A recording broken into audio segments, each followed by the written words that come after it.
there would be. I'm trying to cut. Go ahead. Thank you. Let's go ahead. Okay, I'll get out.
Your Honor, calling People v. Jennifer Crumbley, case number 222799990, FH. Thank you, Marquise, on behalf of people. Karen McDonald, on behalf of the people. Good afternoon, Shannon Smith on behalf of Jennifer Crumbley. Okay, so we're gonna bring the jury in. I wanna let them know that one of the cameras kind of skimmed someone's face when they sat forward, so I'm gonna warn them about not doing that. I think they moved the camera a little, so I don't wanna freak the jury out. Who's the next witness? Brian Lash. Lash.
one of the video cameras got a quick look of someone of one of the jurors as they pull forward in their chair.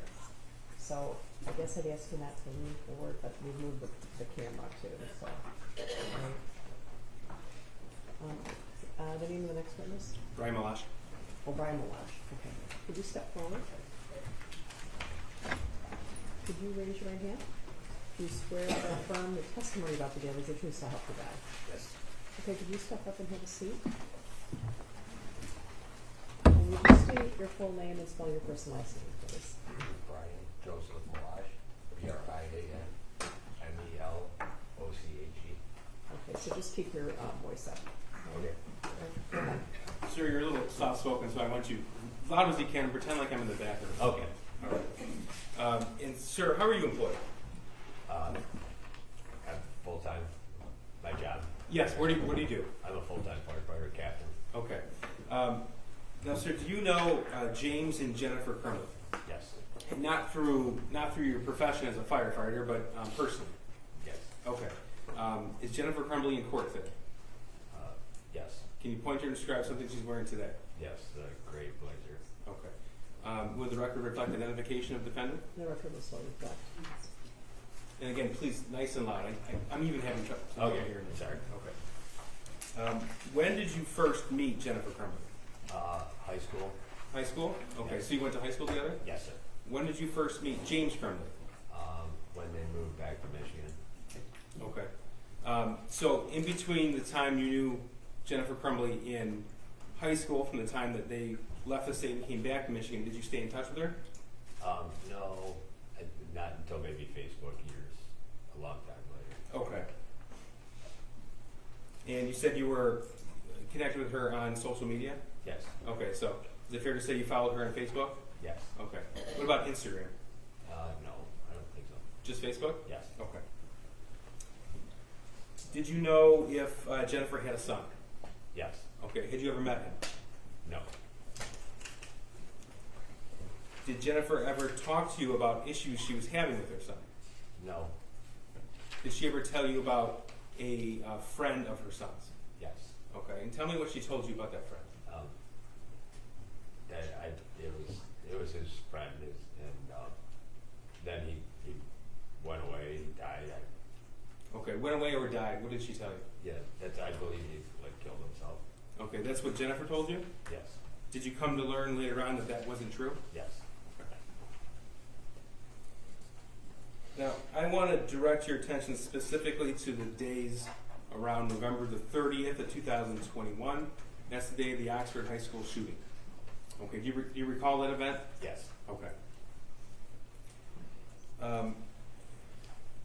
Is it fair to say that from the time period that Jennifer moved back to Michigan up until November the 30th, 2021, you two would communicate on a regular basis with each other? Yes. Okay. In what method would you communicate? Would that be in person, text message, messaging app, or all three? All three. Okay. Did you save any of those messages between Jennifer Crumbley and yourself? No.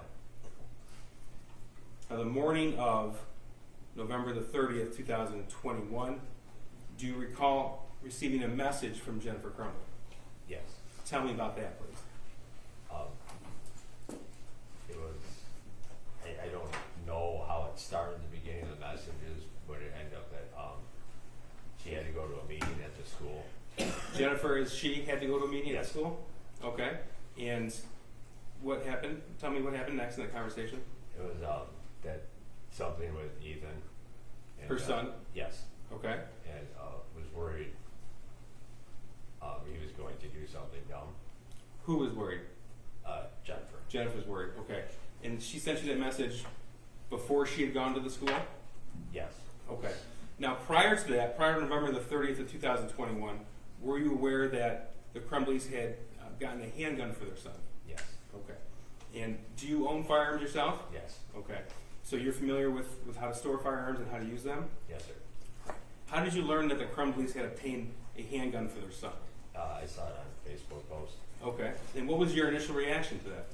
It was, I was just surprised kind of they got it, but Why were you surprised? Oh, just that it was the handgun. Okay, so you knew that they had got him that handgun by the time that Jennifer messaged you on November the 30th that she was afraid her son was going to do something. Yes. Okay. Now, when she sent you that message, November 30th, what was your response? I asked where the firearm was. And why did the firearm click in your head at that point? That's with my background and everything. It's I know that would just be if something was going to occur, that would be produce just immediate irreparable damage compared to any other possible thing that. Okay. That being the firearm? Yes. All right. Did Jennifer respond to you? Let's back up. I want to make sure we have the chronology correct. So, November the 30th, 2021, that's a Tuesday. She indicated that she had to go to her son's school. Is that right? Yes. Okay. And she told you what she was afraid of? Yes. And what was that again? That he was going to do something dumb. He isn't her son? Yes. Okay. And then your next message or response to that was asking about the firearm? Yes. Okay. And what was Jennifer's response to that? That it was in her vehicle. Okay. And what did you think about that? I said that wasn't a good place. It's not. It should not be there. Okay. And do you recall what she said? No. Okay. Now, do you recall if this conversation was over the phone or was on a messaging app? Messaging. Okay.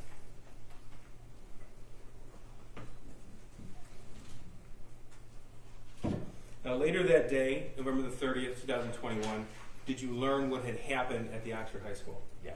Do you recall how you found out about that? Through social media and the news. Now, after that shooting, did you continue to communicate with Jennifer? Yes. Okay. Now, we have already introduced evidence through an expert in computer forensics about how messages are saved and if one person deletes and one person doesn't. You told us that you had deleted those messages with Jennifer? Yes. The Facebook messages? Yes. Yes? Okay. So, a search warrant was executed from Facebook itself and obtained some messages. And Your Honor, we have already introduced some of these messages through Edward Rogowski. The people are going to seek to omit the remaining Facebook messages between Mr. Maloche and Jennifer Crumbley as a new exhibit. That's 426. Exhibit 426. Your Honor, I'd like to just review 426, but if it's the same as what was previously, or just the whole thing, that's fine. I just don't know, is there more than what you gave me before? So, you should have all those, but with Mr. Rogowski, we omitted 8 pages of that. I'm just seeking to put the whole thing. What's the whole thing? I have not been provided that. This is the first time hearing that. Okay. I probably have no objection, but I need. Okay, when you say it's the whole thing, it's the whole communication between Mr. Maloche and the The defendant. remaining communications that begins December the 1st, 2021. It's a PDF. It was printed. It'd be 77 pages long. Okay. And it has the remaining messages because, as we've already learned, when one person deletes but the other person is not able to, Facebook, the server of Facebook can retain them. So this is what's remained. Okay, so how long is this exhibit? It's 77 pages printed out. We're not going to go through all 77 pages, obviously, Okay. but I want to make sure that we have the whole thing. I would just like the record to establish that when I was provided the proposed exhibits, I was provided 8 pages of them. Now, I understand that in discovery, through the 30 discovery dumps I got, I have these. Okay. And likely as we go through, there won't be objections. However, Okay, I'm going to ask him to show it to you. okay, Yes, sir. please, sure. I yes. And Your actually Honor, I need printed out a, extra copies. There you go. Okay, Your Honor, I'm going to need a moment. This is okay, 77 minus 8 more pages than I was told. okay. Well, yeah, I mean, there's a lot of discovery, and she didn't specifically know. Like this exhibit list doesn't say specifically. Right, Judge. Throughout these, Well, they gave me hang those on. I'd exhibits like on to a respond. disc, You I'd and like to it's 8 respond to pages the saying judge. long. I just want to respond to the judge. Okay. Throughout this Yeah. case, there's been different objections lodged by defense counsel. When we've displayed a portion of a Facebook thread or a portion of a chat, I don't want to have to go through that. I want to just give the entire exhibit to the jury. Okay. And counsel has had this for approximately 2 years. Okay. And Correct. But, Your Honor, okay, I know what you're going to say. The Okay. disc You they have- gave you me have- of the exhibits there's doesn't mountains. match. There's mountains Right. of information. There's mountains of information. he's trying to admit a portion of the Facebook communication via Exhibit 426. You are not exactly clear what is in 426. You have the right to review that exhibit prior to it being admitted and determine whether you object or you do not object. May I please have some time? I apologize. Yes. In Yes. all fairness, I understand there's mountains of discovery. I've read it all, but I 2 know. years ago. Yes, I know. I was given actual copies of what the prosecution intended to use at trial, and it was 8 pages long. Today they're walking in with 77 pages. They actually gave me it on a hard drive. That's a different exhibit, right? Judge, these are Okay, these are it conversations is, from but- her client. Or But her in client's addition, Okay, whoa, someone might have to type this someday. Okay, so there was another exhibit that was Facebook communication that might have been 8 pages long that was a different exhibit. Is that correct? Correct. Okay, what exhibit number is that? That is it's Exhibit 151. 151. Okay, all right. And, So Your Honor, this is, yeah, I'm gonna let you look at it. I'm sorry, the point I'm making though is that they identified the 8 pages, they gave me those 8 pages, and as new exhibits have been added onto the exhibit list, they have been providing them to me in advance of a witness getting on the stand. This is last minute craziness, so I apologize. I have to take the jury's time now Okay, to that's review fine. something Yeah. that they could have handed me. Judge, this is wholly inappropriate, especially in front of the jury. Okay, wait. I've already explained why Okay, we're doing wait. this. You said specifically in Exhibit 151, there's an order about exchanging exhibits. What your exhibits are different than what discovery is. We've already identified that in compliance with the court's scheduling order. We complied with discovery. This was turned over 2 years You ago, are and this is covered in the stipulation signed by counsel. I didn't say that you didn't comply with discovery. If we put everything in discovery into evidence, we'd be sitting here for another 5 weeks, right? Yes. But what is provided in discovery is different than designating exhibits. You designated Exhibit 151 as Facebook messages from Jennifer Crumbley to Brian Maloche, and those are pages 51 through 58, correct? So that's been admitted as 151. Right. There's not a description of that exhibit, right? So in what way would she know exactly what that exhibit was comprised If of? she wants more time, we have no objection to reviewing this. Okay. Your Honor, Yes. the answer is they gave me a hard drive with each exhibit on it. Okay. I had a hard time opening some of those exhibits, but what's on the hard drive they gave me is the 8 pages in Exhibit 151. They did not include 77 pages. Okay. Did you designate which exhibit it was? Did you? Yes. 151 is a portion of the Facebook thread. I We did know this it is. with exhibits through Edward Rogowski. That's why we admitted 423. We went through the whole Okay, well, I process on the have record. a list of exhibits, and it doesn't say what that one is. Again, I'm just trying to give full context, Judge. We've gone through this with multiple witnesses. Okay. This isn't a surprise. This evidence has been with defense. We have the witness who is the declarant, Okay. and then her client is the other. Your Honor, okay. this is a surprise. Okay, And so to say this is not a surprise, it is a surprise. Okay, it's not- And this is a repeated Okay, done. pattern. Okay, I get it. You guys are repeating yourselves, all right? All of this information has been provided, but there's a lot of information. If someone wants to admit an exhibit, they have an exhibit, and the other side gets to review what the exhibit is and decide whether they object or not. Ms. Smith has objected to almost no exhibits here. They've all mostly been admitted, right? But the defense has a right to review what the prosecutor wants to present as an exhibit. It's not that they didn't have, everybody's had everything. There are boxes and boxes of things. But she has a right to review the exhibit. And rather have you sit here, I'm gonna have you go back and eat licorice and donuts and what else do we have back there? Cookies. I'm gonna let you do that for 10 minutes while she reviews the exhibit, okay? All right. All right, for the jury. I'm sorry. Your Honor, hold on, I can just review it. Hold on. It's fine. Hold on. Got it. She has a right to see the exhibit. She can stay here. and review the exhibit. She can stay here. I think she can. She needs to show her the exhibit. Is that right? Your Honor, the biggest fear I have though is that the microphone picks up, and I've been told multiple times that it picks up between myself and Mrs. Crumbly. Yeah, my So husband can we have it turned continues off? to tell me that you can be heard. Can we turn off the camera and everything right now, just so they can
versus Jennifer Crumbley, case number 22279-990FH.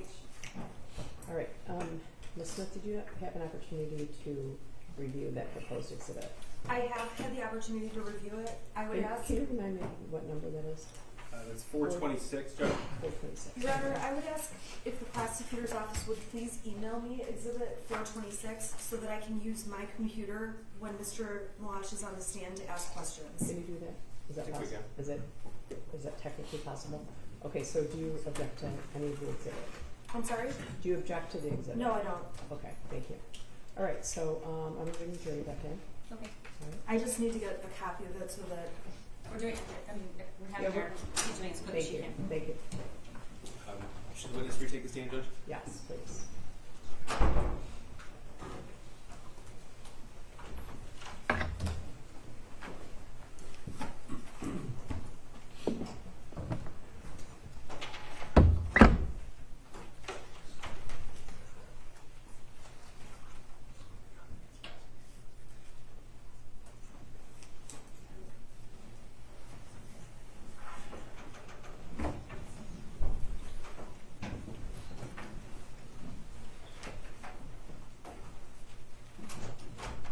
All rise for the jury.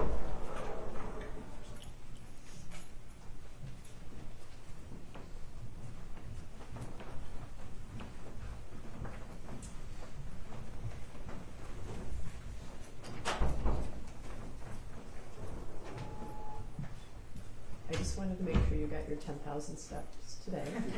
You may be seated.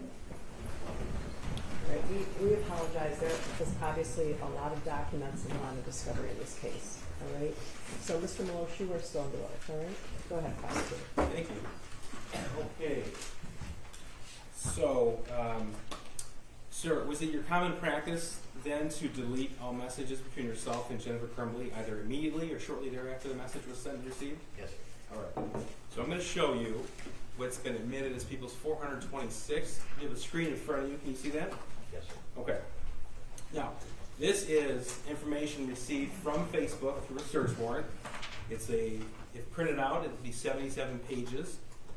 And we have a conversation participants between yourself and J.C. Rumbley. That's the defendant, Jennifer Crumbley, is that right? You have to say yes or no. Yes. Okay. The green, so we know, that's Jennifer Crumbley, correct? Yes. Okay, and then the blue would be you, Yes. Brian Bush. Okay. Now I'm going to go through some of these with you.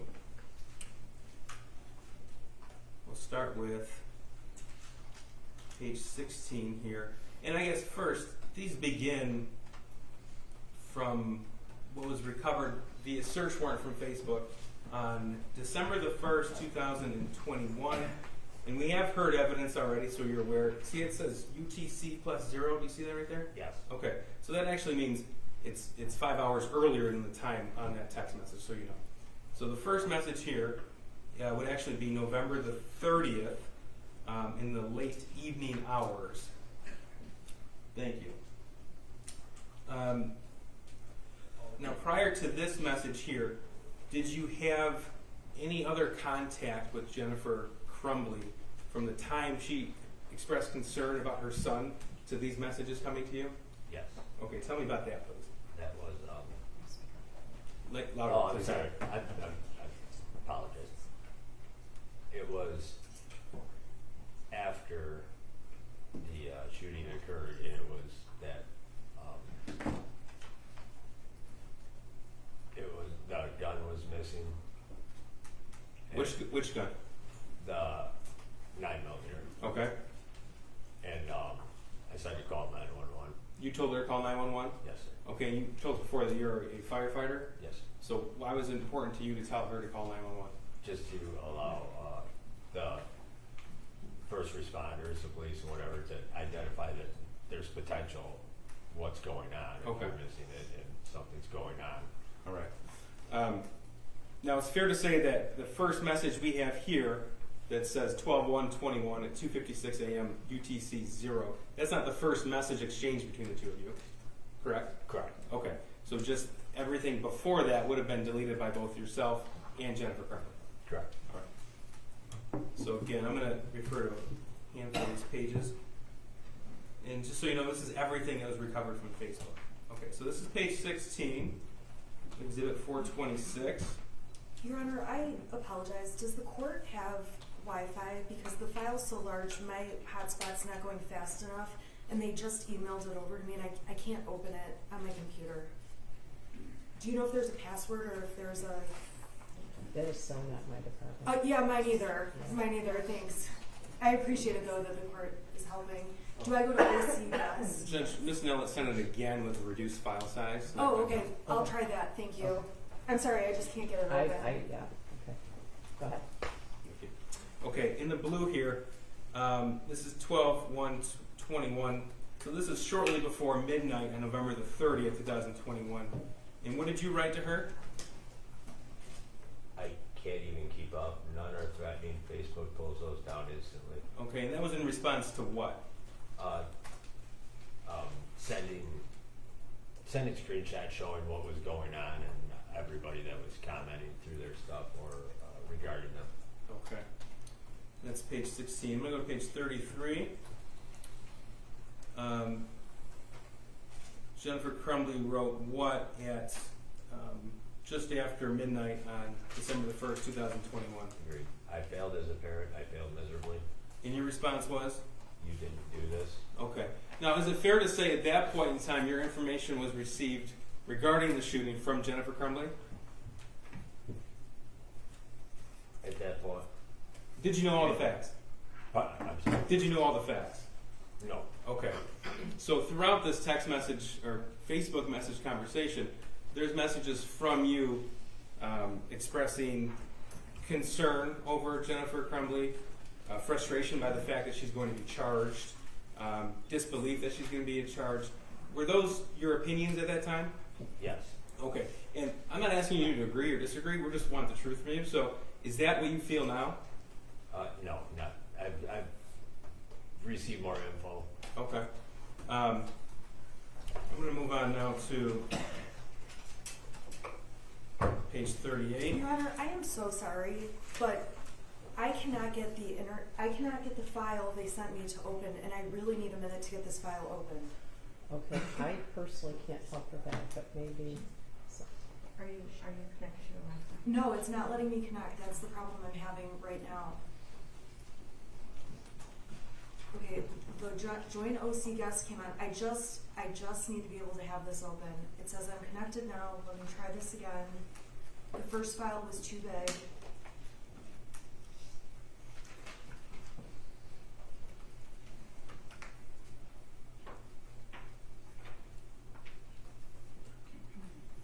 Do we need Brandon? Okay, they sent a second file. I've got it. Thank you. All right. Moving on. All right, ready? Sure.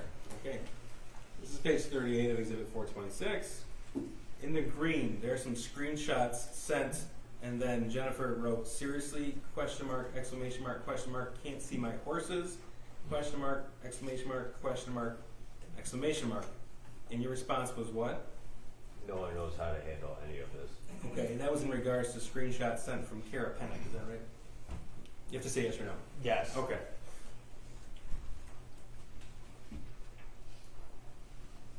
Now moving on to page 42. Your Honor, I'd ask the prosecution to stop leading the witness. I haven't objected, but we've been doing a lot of leading. Assisting. Okay, that's fine. I'll make sure that I don't ask anything that suggests anything. Okay. Okay. This is page 42. The top text bubble here in green. What did the defendant write? Social media, we heard we may get charged too. Okay, and your response? I did hear that. That was mentioned on one of the news stations. I don't know how both of you could be charged. I can only assume they will charge James with the handgun not being secured. Okay. And she wrote this December 1st, 2021, 11:10 p.m. UTC +0. So that is actually 5 hours sooner than that. So that would be in the evening hours of Wednesday, December the 1st, 2021. Is that right? Okay. Yes.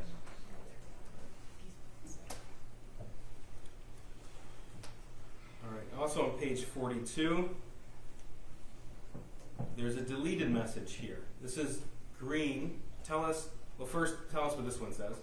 You unsent a message. Okay, and you obviously weren't here when Mr. Rogowski testified to tell us what that means and what that red X means. But what is the message that was actually deleted here? Is that the green I'm looking at? Right here, yeah, the cursor. It was, we had the string lock on it. It came within the case. Okay. Now, you had talked to her via message on the morning of November the 30th, 2021, when she told you about having to go to the school, right? Yes. Okay. Prior to this message coming to you on Wednesday, December the 1st, 2021, in the evening hours, had she mentioned anything about a locking mechanism for the gun? No.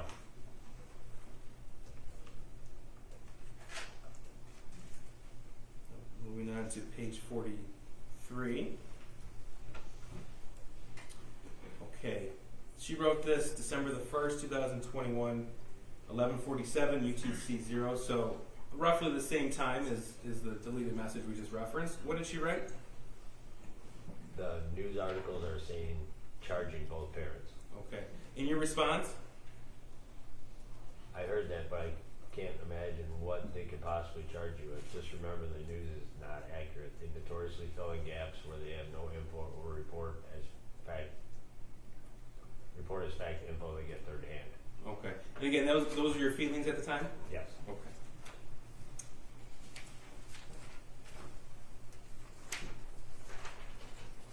On page, well, what is the, finish this page here for us. So after they get info third hand, what were the responses in green? It's coming from the prosecuting attorney. I need to retain a lawyer's stat. Okay. And now we're in page 44. Again, this was Wednesday, December the 1st, 2021, the evening hours. That's the day after the shooting, correct? Yes. Okay. All right. Now we have already admitted this portion of your Facebook message thread. Again, a deleted message. Can you read it for us? The unsent a message, the one below that. Both. Well, both. You just give us the. You unsent a message. Okay. And then what did she write that was actually deleted? Everything was secured, not loaded. Bullets stored away separately. OMG, OMG, OMG. Okay. And again, this is the conversation, the first time I ever heard Jennifer Crumbley tell you anything about the firearm being secured. Yes.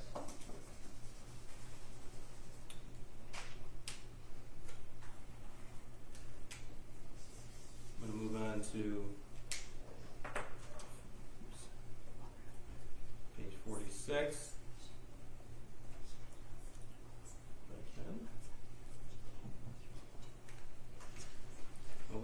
Here's 45 first. Another deleted message. What did Jennifer Crumbley write? No, I'll never be okay. I lost my son, and he's a murderer, and I'll forever have to live with the guilt of that. I'm not even sure life is worth living anymore. Okay, and that one was deleted. That is, now the timestamp is Thursday, December the 2nd, 2021. Your Honor, at 12. I'm sorry, I object to the prosecutor saying this one was deleted. The message that was unsent is not sent, but the next message was received. That's not the evidence, Judge. Edward Rogowski already testified to what this signifies. Yeah, he said, and you can both correct me if I'm wrong, that if you unsend a message, it can be retrieved. And so the message below that is at the same time, 12:42:32. Yes, So Judge. the message below the you unsent a message is the retrieved message. That's deleted. Edward Rogowski testified that with the red X, the return is signified. It was. No, yeah, he it was testified. deleted. Hang on, it was deleted, but retrieved from the extraction report, or from the server itself. So you're saying that she deleted her message about how she lost her son? I'm not saying that. That's what Mr. Rogowski said. I'm just trying to understand. You're saying Yeah, the expert computer guy. Right. okay. So Okay. Testified. That's the testimony. Anything? You can unsend a message, but it can be retrieved, and those red dots are what note something that has been retrieved, Yes. right? Yep. That was deleted. Yep. All right. Okay. And go to 46. Alright, there's some trouble here.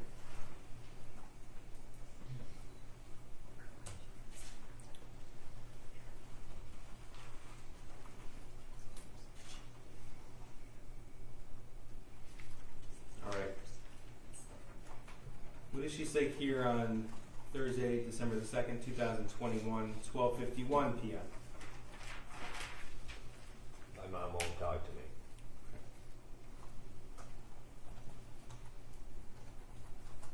In your response? You have more than you know. In our circle, no one is faulting you, and most feel really horrible for you. And then, did you write something else? Your mom won't. Okay. And then the next page, what did she say? She blames us. I'm gonna move on to page 49.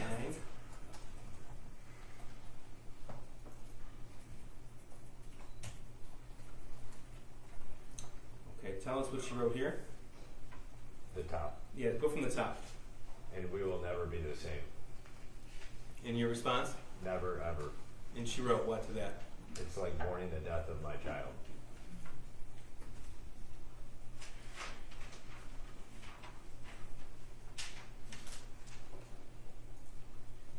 Move on to page 50.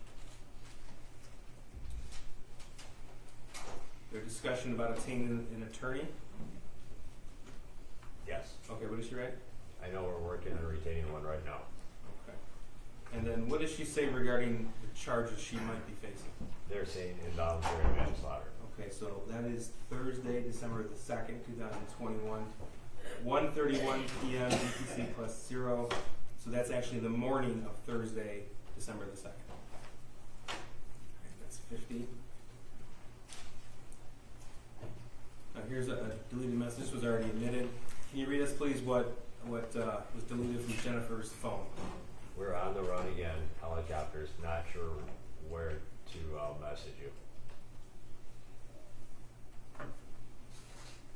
We'll move on to page 53.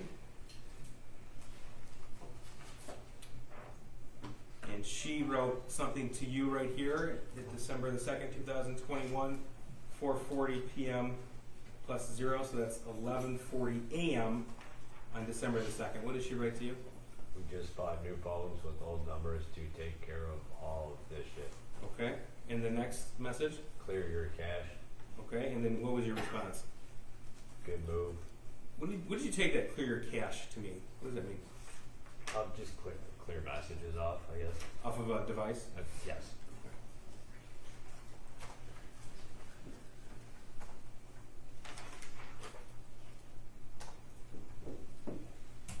Here's page 58.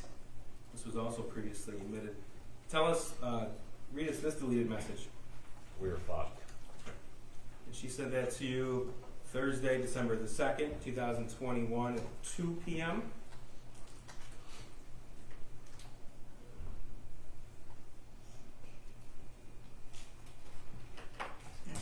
Here's page 61. She indicated she retained an attorney. Yes. Okay, what did she write? Thank you. We secured a lawyer. Okay, that's December the 2nd, 2021. That is in the afternoon of Thursday, December the 2nd. Okay, and did you ask if they were going to be charged? Yes.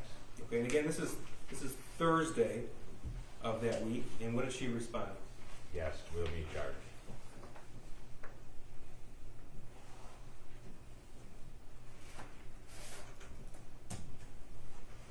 Now, this is page 64. There are some photographs here that she sent to you.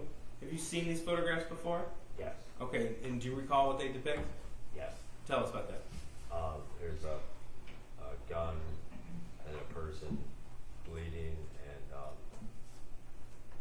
the thoughts won't stop, and I can't recall about Okay. what other. But that you recall that? Yes. Okay, and what did you think of that? Disturbing. Okay, and she sent that to you, and then what did she say in the message right after she sent you that picture? this is what they found, a non-threat. Okay, she was referring, who did you think she was referring to? A school. The school? Okay. And let's go through this conversation. What did you write? And never even notified a liaison officer. That was your question to her? Yes, sir. And what was her response? But the paper they showed us had all these things scratched out. Okay. Now, did you know that she was actually sent the paper without things scratched out? No.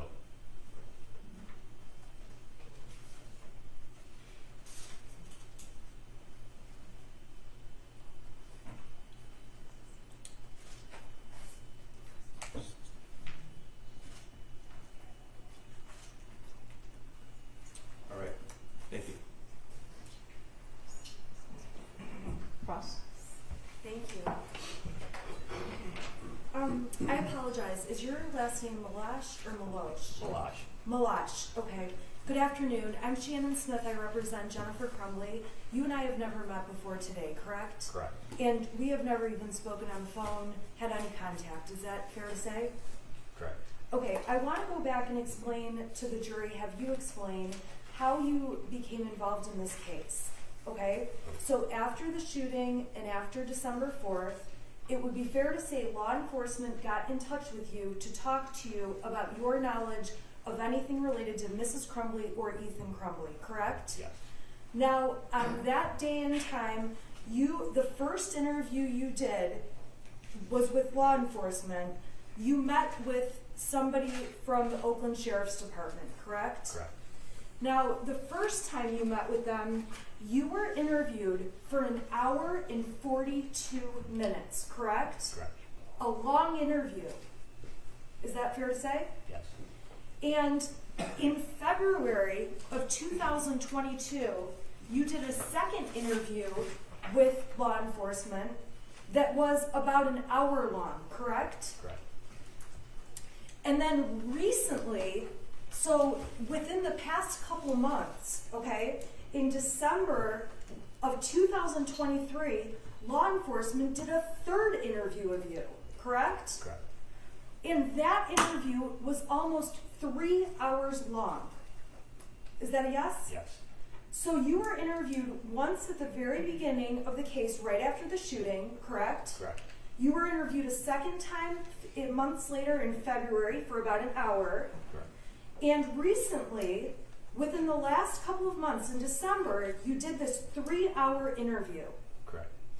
It's fair to say that throughout all 3 interviews, you tell law enforcement repeatedly that you have memory problems, correct? Correct. You do not have a good memory. Correct. I am not trying to be mean to you, but you have repeatedly said you don't have a good memory. Is that correct? Correct. Now, when you initially talked to law enforcement, they told you they would like you to write a statement, correct? Yes. And you did, in fact, write a statement. You typed one out, correct? Yes. Now, the date you typed one out, did you do this on the date you were first interviewed? It was morning after. Okay, so the morning after, so it says you were interviewed Friday, December 10th, 2021, correct? Correct. So the statement that you actually typed out and wrote would have been done on December 11th of 21. Yes. Now, it's fair to say that in the statement, you gave law enforcement and police as much information as you could remember, right? Yes.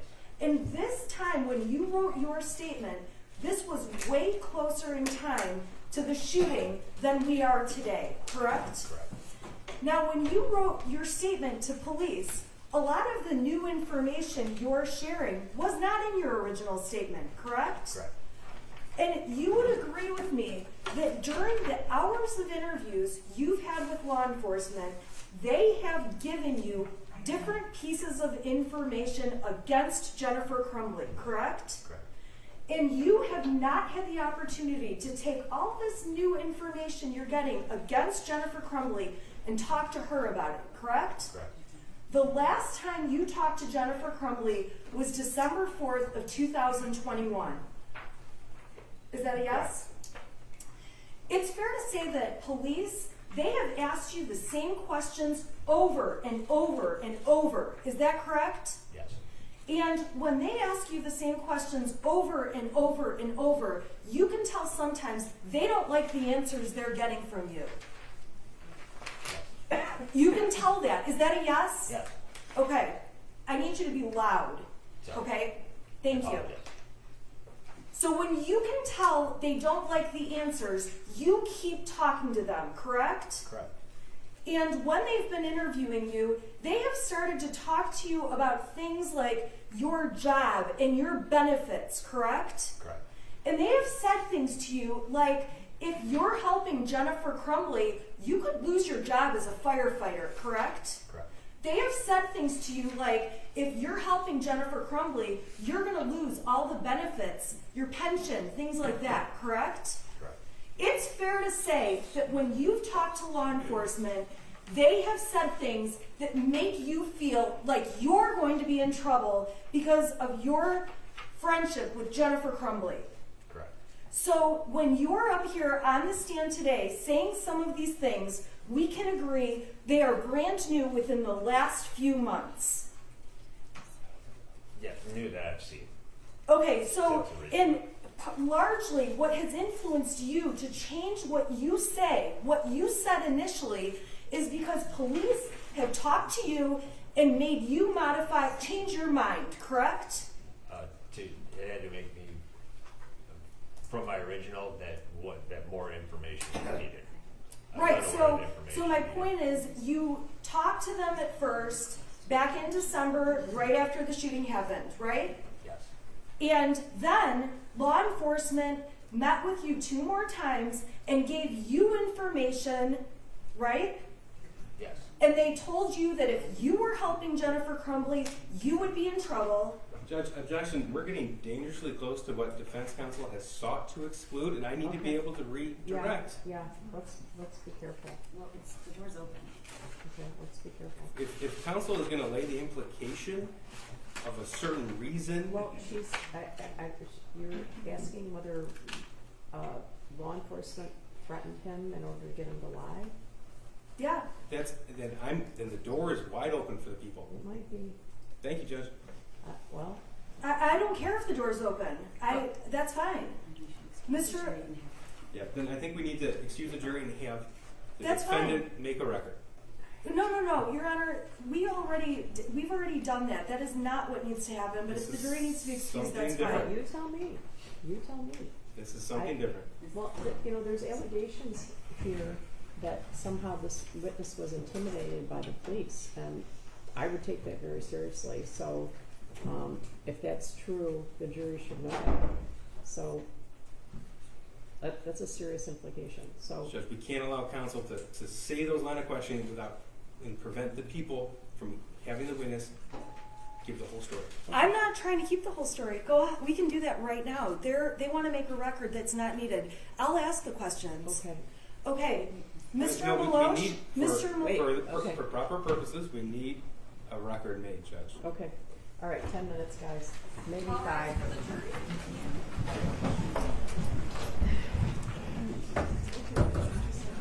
I'm sorry, Mr.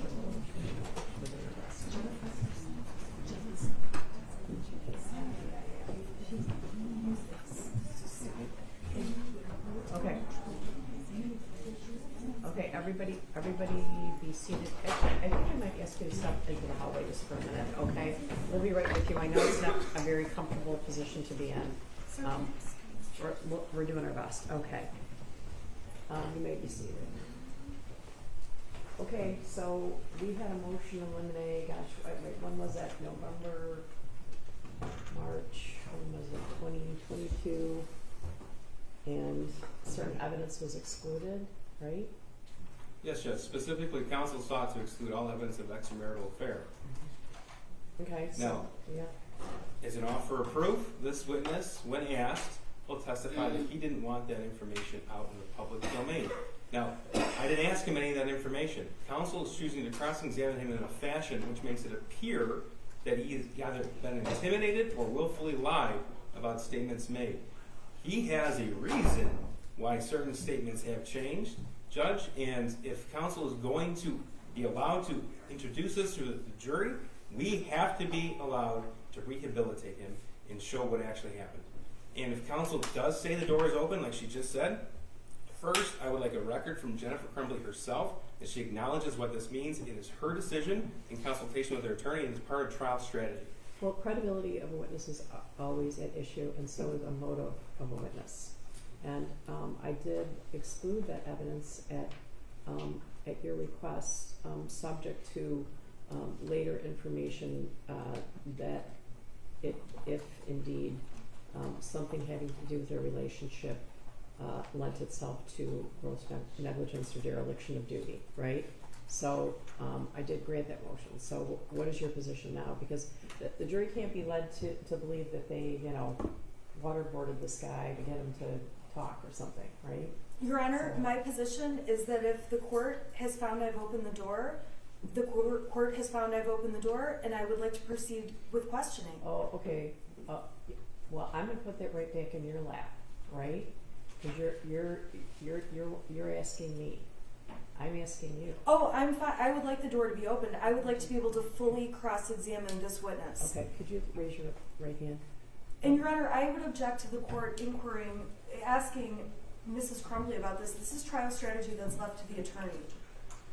Judge, no. We need to have a full record for appellate purposes. A record of what? Go ahead and Of say voir dire of the defendant, just the way the Facebook message was introduced, that it is in consultation with her attorney. She understands what this means. She understands that counsel cannot use that prior ruling to her advantage. She understands that at her behalf, counsel has sought to exclude certain things and was successful. But now, counsel is adamantly requesting that ruling not be put in place, allowing the prosecution to cross-examine this witness, and when the defendant testifies as well, that's all out in front of the jury. So that's now fair game for when the defendant takes the stand, for which she's indicated she is going to do. Okay, well, I guess I would say if the defendant takes the stand, it is fair game to the extent it's relevant. Of course. Right? It's always to the extent it's relevant. Right. I can certainly envision a possibility how it might be.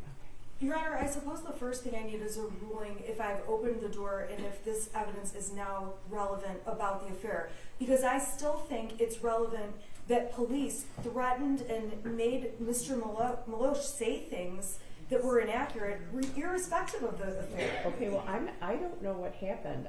Did they interview him for 3 hours and then threaten to call his wife? I don't know. I don't know what happened. No, they threatened him like I asked him about his job, his pension, losing those things. That's counsel's characterization of something that is certainly not evidence. A question is not evidence, and that is certainly that we're going to explore now. Well, I guess the prosecution is saying he initially had a motive, perhaps not to be completely truthful to the police because he didn't want his private relationship with the defendant revealed, which, I guess is understandable, but it sounds like maybe he wasn't completely open and honest with them as a result of that. But And now all prior, I didn't mean to interrupt, but now all prior consistent statements would be admissible under MRA 801. But first, yeah, I'm not going to let you let the jury think that the police, threatened him or did something to make him say something he didn't mean just to avoid repercussions to him, whether it's employment-wise or personally. That's fine. Your Honor, I have opened the door, and I want that door opened, and I want to fully examine this with this witness. again, voir dire I'm from the gonna defendant. ask her. Okay, can you raise your right hand? Do you swear or affirm the testimony about to give is a true so help you God? I do. Okay, you can put your hand down. Mrs. Crumbley, I want to make sure, this has been kind of fast and furious here, right? Okay, so I want to make sure you know what was going on. A year and a half ago, there were some motions that were filed about keeping some evidence out. Correct.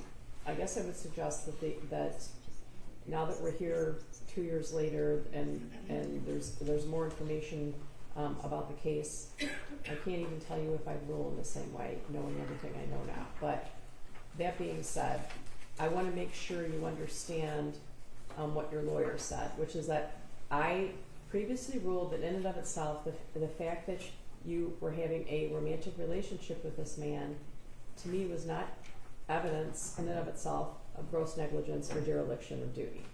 Therefore, I granted your attorney's motion to keep that information out of the trial. You understand that, Yeah. right? Okay, but now this gentleman is being questioned about why he did or didn't make certain statements to the police, and your attorney has indicated in front of the jury that he might have some motives, or maybe he's been threatened by the police, and she has said to me that she wishes to pursue that line of questioning, and I want to make sure that you are supportive of that.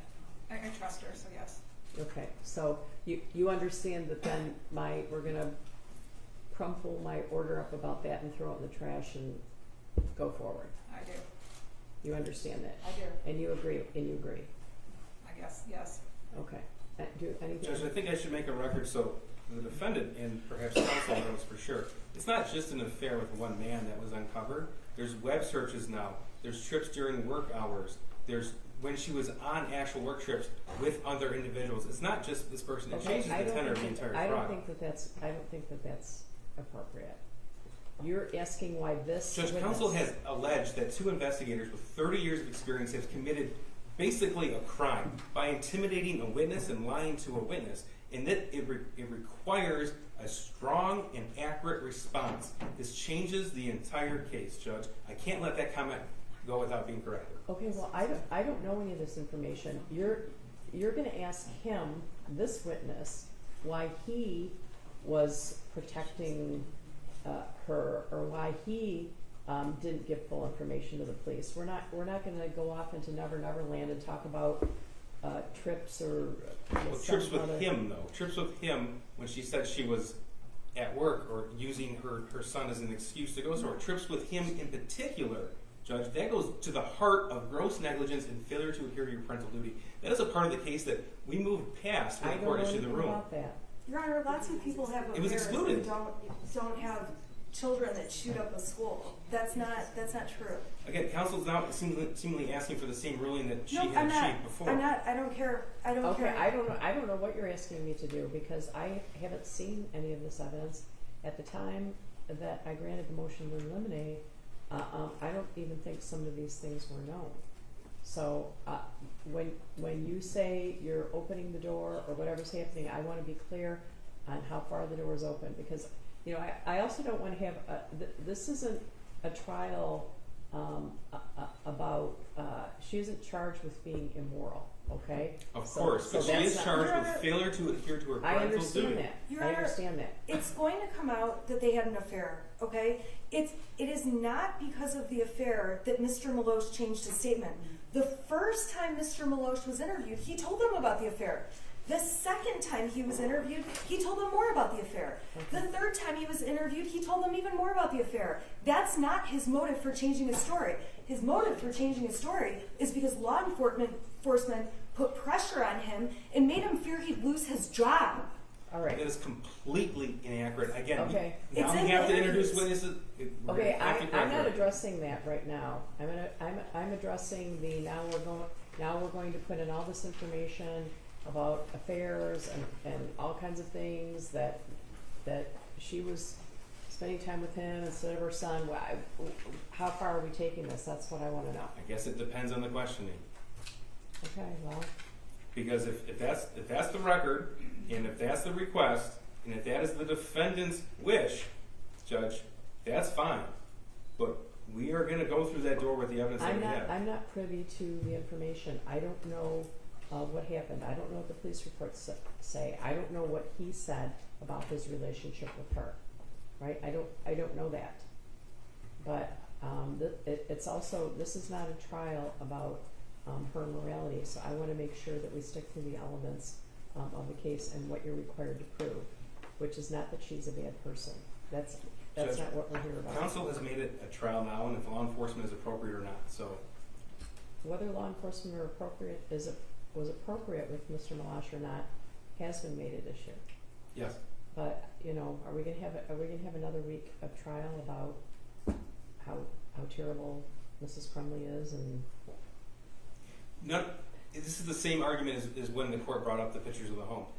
Nobody is arguing that they're terrible or dirty. We're arguing that they were grossly negligent in adhering to the I parental duty. understand what you're and that arguing, that's caused why I want the death. evidence to be relevant as to that. And Judge, we stuck to the very fine line that this court gave us in the ruling. I know. Counsel's the one who has suggested, not just suggested, but actually alleged that 2 investigators intimidated and lied. I understand that. That has definitely been raised and definitely should be evaluated. But I don't know what else you're asking to present. Well, at a minimum, those investigators have testified regarding their statements. At a bare minimum, Judge, there's a number of items found off of the defendant's phone regarding the extramarital affair. The timing of that is important. And if you want us to stick to just what happened with Mr. Malash, that's fine. But there is a vast amount of evidence to draw upon, and I'm uncomfortable at this point with the defendant saying, I guess, maybe. I think she needs to speak with her attorney, and I think that record needs to be made clear. We've already spoke about it, Your Honor. We've spoke about it extensively, and an affair is what an affair is, and if they want to sit here, it'll just make my case even stronger that all they are doing is punishing Mrs. Crumbley for the wrong things. Okay, but I guess I'm at a disadvantage because I don't know, only the defense and the prosecution know what's going to come out. So does she know the extent of what's going to come out? I don't. So She knows the extent of what happened, and what's going to come out is going to be the truth about what happened. okay. And at this point, her life is more important than her dignity in terms of, she had an affair. Lots of people have affairs. I mean, that's, the bottom line is, at the end of the day, doesn't mean you know your kid's a school shooter. It doesn't mean that you know your child is going to kill people. Well, I understand that's your argument, but I have a duty to evaluate evidence, determine if it's relevant, and if its relevance is outweighed by its prejudice. So that's what I'm trying to do, sort of in the dark here. Well, I believe that the affair is not the motive for Mr. Malash to say that the police put pressure on him the way they did to change his statement. I understand you told me that. I don't know what's coming in beyond that. I don't know. To be quite honest, they can bring in wheelbarrows and stuff to show the affair. I mean, if anything, it just goes to my case to show they don't have a real case. Okay, well, they say that there's evidence that when she should have been taking him to a Boy Scout meeting, she was with her lover. I don't know. That's an example. I don't know what's going to come out. So I'm. Okay, so you want me to bring the jury back in? Yes. As long as the defendant's satisfied, Judge. Okay, I don't know what to say. I don't know what the evidence is going to show, but I'm not positive the jury hasn't already figured that out anyway.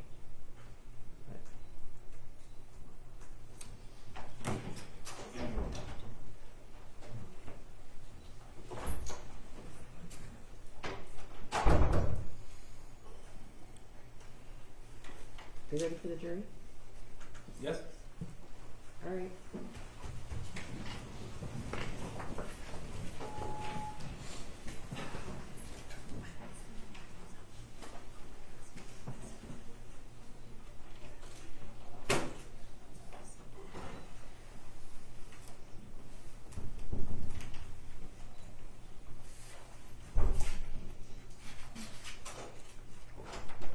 All rise for the jury.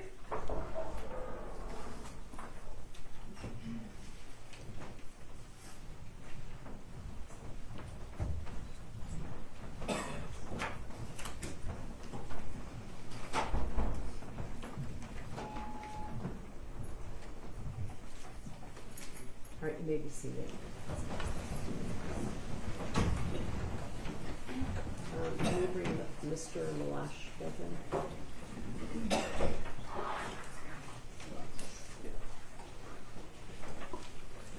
Please walk this way, sir.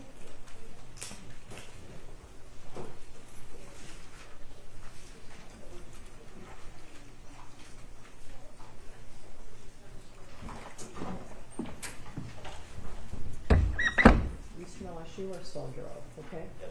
Okay, go ahead. Okay, thank you. Mr. Walsh, we were talking about the 3 different times that you spoke to police, Yes. correct? Yeah. it's fair that from the very beginning, the first time you talked to police, you told police that you and Mrs. Crumbley had had an extramarital affair, correct? Correct. You told police from the very beginning your relationship with Mrs. Crumbley involved a sexual relationship, correct? And so when you're in here testifying, it's fair to say that law enforcement talked to you about the affair right after the shooting. You told them all about it, right? I'm sorry. Yes. Judge, I think counsel needs to be specific. She's saying law enforcement and using general terms, and she needs to be specific when asking this witness question. Well, there's a lot of different law enforcement, so it probably would be good to be specific. The first detective that you had an interview with, you told him that you and Mrs. Crumbley had a sexual relationship. Yes. Right, again, identify who she was speaking to. Do you recall who was the first, which officer are you talking about? Which one am I talking about? Yeah, the first, you're asking him Sure. about the first one who interviewed him. I'm assuming you know who that is. There's lots of law enforcement. I know, which is why I have the name, but Okay. Do you remember who it was initially, Mr. Malash?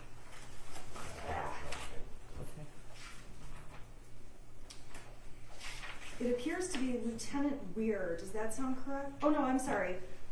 You talked to Brian Joseph the first time, correct? I don't know. Okay. Okay, does it sound right if I said you spoke to Brian, I'm saying your name. Okay, on 12/10, you went to the Oakland County Sheriff's Office, the Brandon Township substation, correct? Correct. You were interviewed at approximately 15:30 hours, so that would have been, what, 3:30 in the afternoon. Correct. Okay, and on that day, I'm having a difficult time telling which detective it was that did that interview. It was during that interview, though, that you gave them a copy of your Facebook Messenger thread, correct? Correct. You gave it to them on a thumb drive, Yes.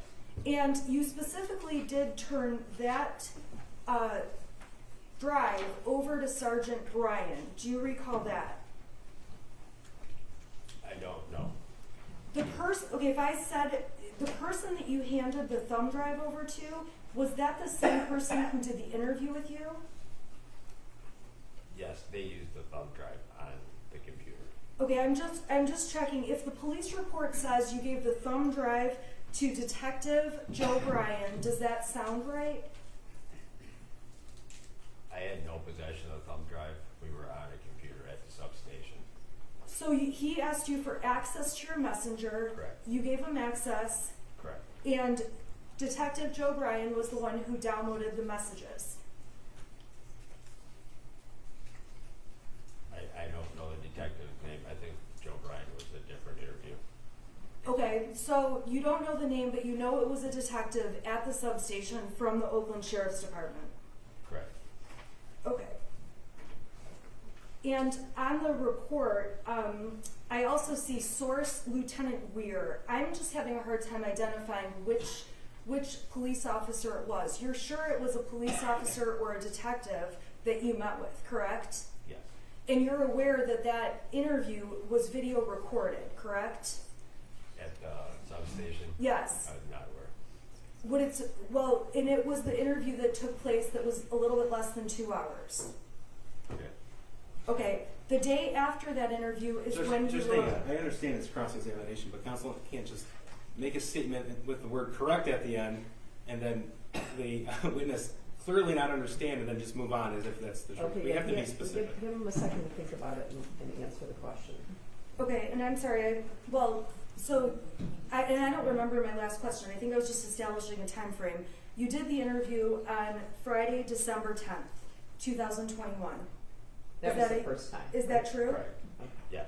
Okay, and that was 1 week after the last time you had contact with Jennifer Crumbley. Yes. The first time when you spoke with the officer at the substation, you disclosed to them that you had knowledge about Jennifer Crumbley. Yes.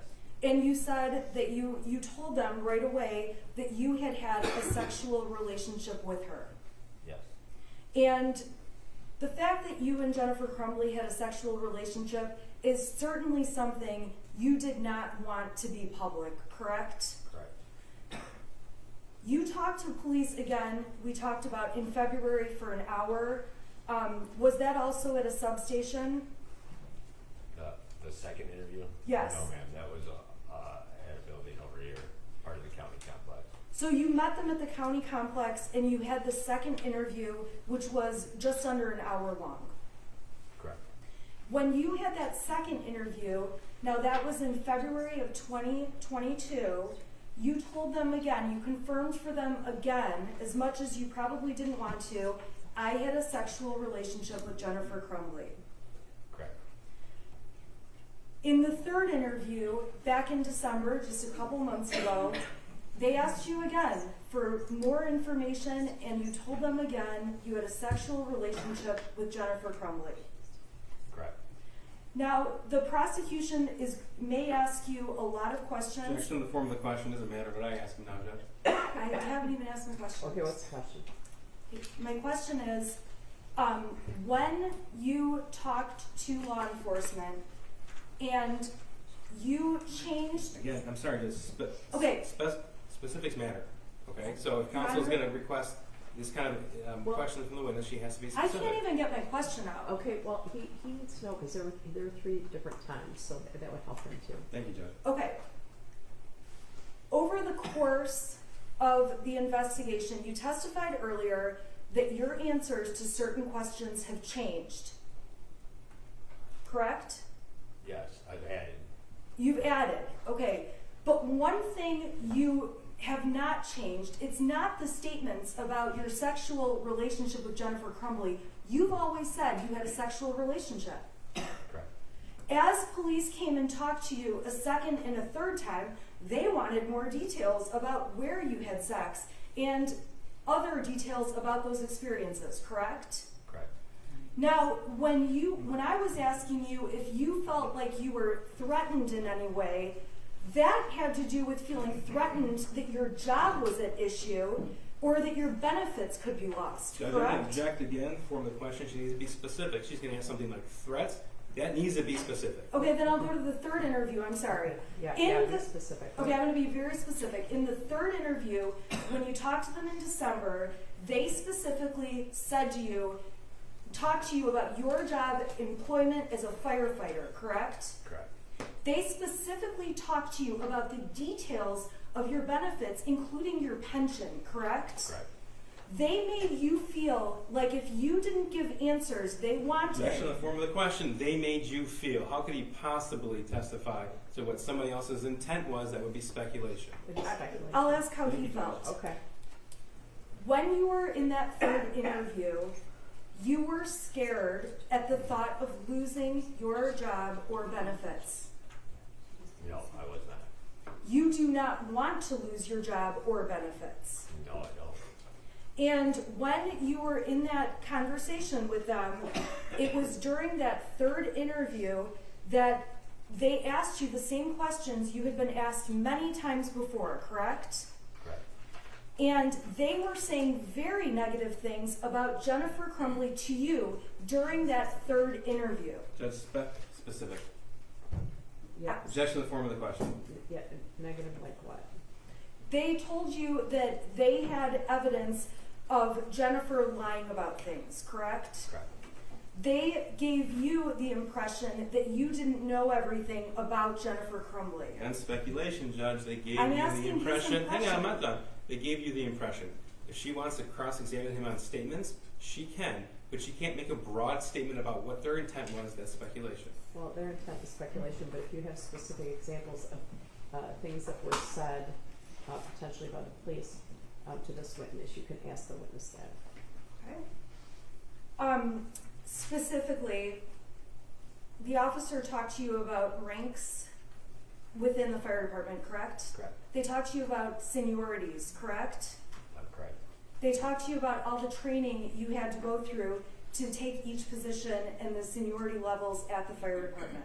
Correct. You explained to them how you got to each position at the fire department, correct? Correct. The officer explained to you that it's important that all the cards are on the table, correct? Correct.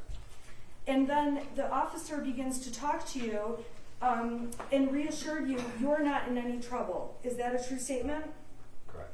And they begin to tell you things. That officer tells you he's not trying to be threatening to you, but he wants to put the cards on the table, correct? What page are we talking about It's here? at 18 minutes and 57 seconds in the third interview. Do you recall that? Yes. And when he told you that the cards should be on the table, I'm asking your impression, took that to mean that your job and your benefits could be on the line if you said anything favorable for Jennifer Crumbley. Objection. He just answered that he wasn't threatened. He just was asked that question and said, no, I wasn't threatened. Okay, was there a specific threat into you?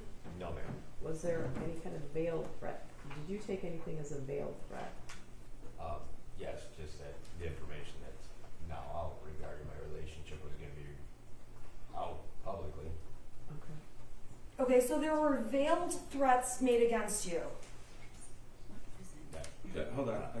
I'm just clarifying. That was What does veiled threats Well, mean? I asked if there were any. I know, Judge, and that's fine. The court's entitled to ask whatever the court Okay, likes. I but- asked if there were any veiled threats, so that was his invitation to say, yes, they said that they would call my boss, or they said that they would, make sure everyone in my union knew, whatever it is. Those are all great questions to ask, which Okay, I will. all right. okay. When you were interviewed in the third interview that lasted 2 hours and 45 minutes, it's fair to say you discussed far more than in the first and second interview with police. correct. And when you were interviewed the first and second time with police, when it was closer to the shooting, you would agree with me that you were truthful in those interviews. Yes. And during those first and second interviews, you also, in between those two, wrote a statement that you typed out. Yes. Okay, so some of the information that you're saying now is only from, and I'll go through specifically what I mean. So when you were interviewed in those first and second interviews, you never said that you thought there was something wrong with Ethan or that he was disturbed, correct? Correct. And today when you're on the stand, you're saying you believe he was disturbed or there was something wrong. Fair to say? Yes. And in part, the reason you have changed your opinion is from information the police told you when they did those interviews with you, correct? That and through the media and everything else, additional information I've gained around the situation of people. So you got additional information from the police, which you don't know whether it's true or not, correct? Correct. And you would imagine, you would think the police are being truthful with you when they're telling you information, Yes. okay? And if they're not being truthful with you, you're believing what they're saying anyway. Yes. And you would agree with me, because you just said you also saw a lot of media reports about various things in the case. Correct.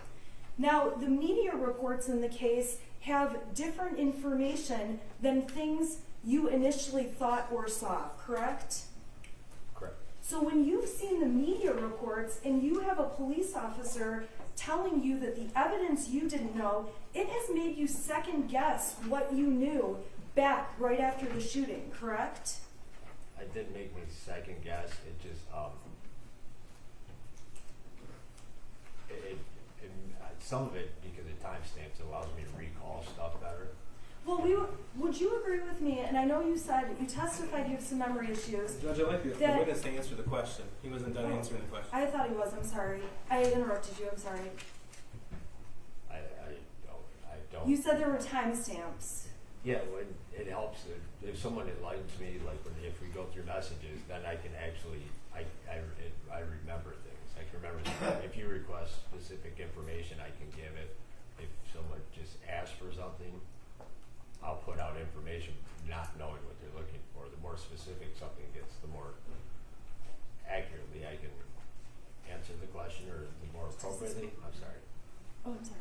No, I'm sorry if I'm not wording that correctly. No, you're totally fine. I'm going to put your messages up on the screen. Oh. Can you please turn this on? That's all right. It's on. Can you please switch it over? All right. You might have to turn it on. I have to get this, is the screen on up there?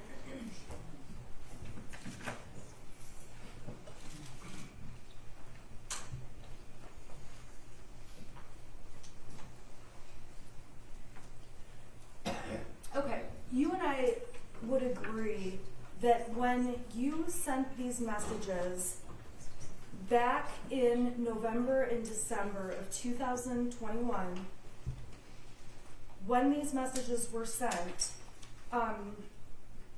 at that point you thought differently about the case than you do now. Correct. But the information you had at the time was information that you had personal knowledge about because you had just talked to Jennifer Crumbley and had just exchanged all these messages, correct? Correct. You would also agree with me that when somebody in the courtroom shows you one message without the context around it, sometimes it's difficult to remember all of what you were talking about, correct? It can be. Right. So for example, the prosecution asked you,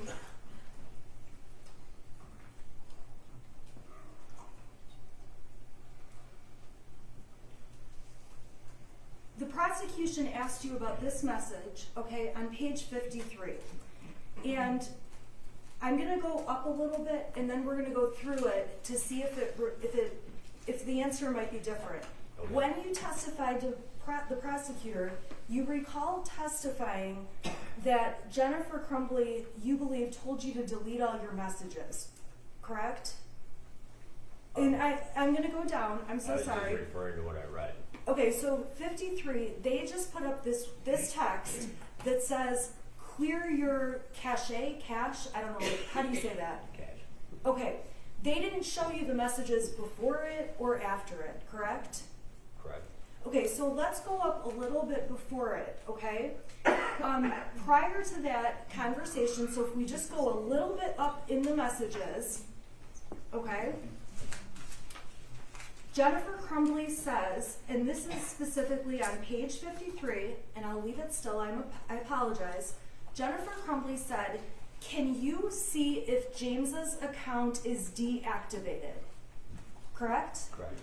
Now by that, you knew she was meaning his Facebook account. Correct. So you said, and it's up on the screen, I'll check. Your next message to her, about a minute later, was nope, still up, correct? Correct. Now, you would agree with me that you were responding to the message about is James's account still up? His Facebook account. But yes. So while you were having this text conversation, you went in and checked to see if you could see James's Facebook page. Correct. Now, Jennifer says to you, and I'm going to just keep going further down, we just bought new phones with old numbers to take care of this shit, correct? Correct.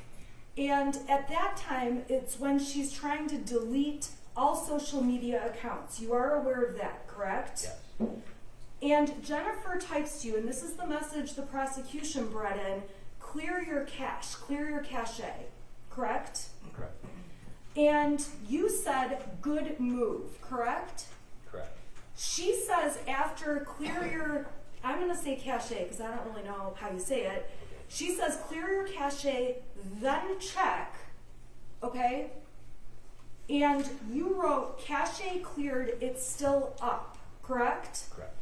By clear your cache, she was saying close Facebook and restart Objection, it. Judge, again, speculation. Well, it does call for speculation. I can ask him what he thought it meant. I'm sorry. Okay. Okay. When she's trying to find out if his account has been effectively deactivated, what did you do to see if the account had been deactivated? What it says, I cleared my cache, it means I went to Facebook, cleared the cache, which keeps, I don't know the computer terminology, but it tracks stuff and whatever, so it kind of would make it refresh, so I would get a fresh view. So you wanted to refresh it to get a fresh view to see if the open account was then closed. Correct. So this is not about deleting messages. This is about checking the status of a Facebook account. Objection, speculation. I'm asking him if he Well, perceived ask it to him. be. Well, ask him. Did you believe this message exchange was to find out if James's Facebook was closed? Yes, that's what it looks like right now. Okay, and then the conversation keeps going. Jennifer Crumbley says he can't get into it and we not deactive or hot deactive. Do you see that? Yes. And Jennifer writes WTF. Do you see that? Yes. And then you wrote, whatever you did, the second attempt to deactivate your account worked. Do you remember that? Yes. Okay, so looking at this now, then Jennifer says, so it's gone. And she says his, to specifically ask you, his Facebook account now is gone, correct? Correct. And you say, no, it's still up. Then you say his page is gone, right? Correct. Okay, so when we look at more context around that message, clear your cache, do you believe that the intent was to have you refresh to figure out if the Facebook account was active and had become deactivated? Yes. Thank you. All right. I am going to go through with you messages that were exchanged between yourself and Jennifer Crumbley back in November and December of last year, okay? They've been admitted and the prosecutor asked you about a few of the messages, okay? I will put the messages up on the screen, and if you need more context around what I'm showing you, I need you to tell me, okay? And I'm going to apologize in advance. Some of these are going to go out of order. I'm going to go in order of the messages, okay? Okay. So if my questions bounce around, it's because I just prepared them in a few minutes, okay? All right, so let's go to page 7, okay?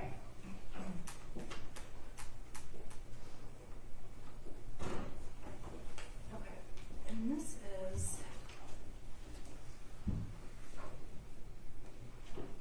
okay, so on page number 7, after talking about, Jennifer's asking you, and I'm going to have it right on the screen, is my Facebook page still showing? I deactivated it, and you said you'll check, right? Yes. Okay, you told Jennifer you'll have plenty of threats, correct? Correct. And you told her at that point, I can still see your page, James's also, right? Correct. Okay, going down further, okay, so I'm going to go to page 8 of this text thread, and you can tell me if I'm going too fast. Jennifer sent you screenshots, okay, and I see 1, 2, 3 screenshots.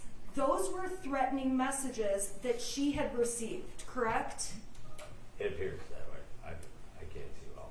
And you told her right after that, that won't stop, and suggested to her, do not respond, correct? Is that Correct. right? Okay, now, there is pages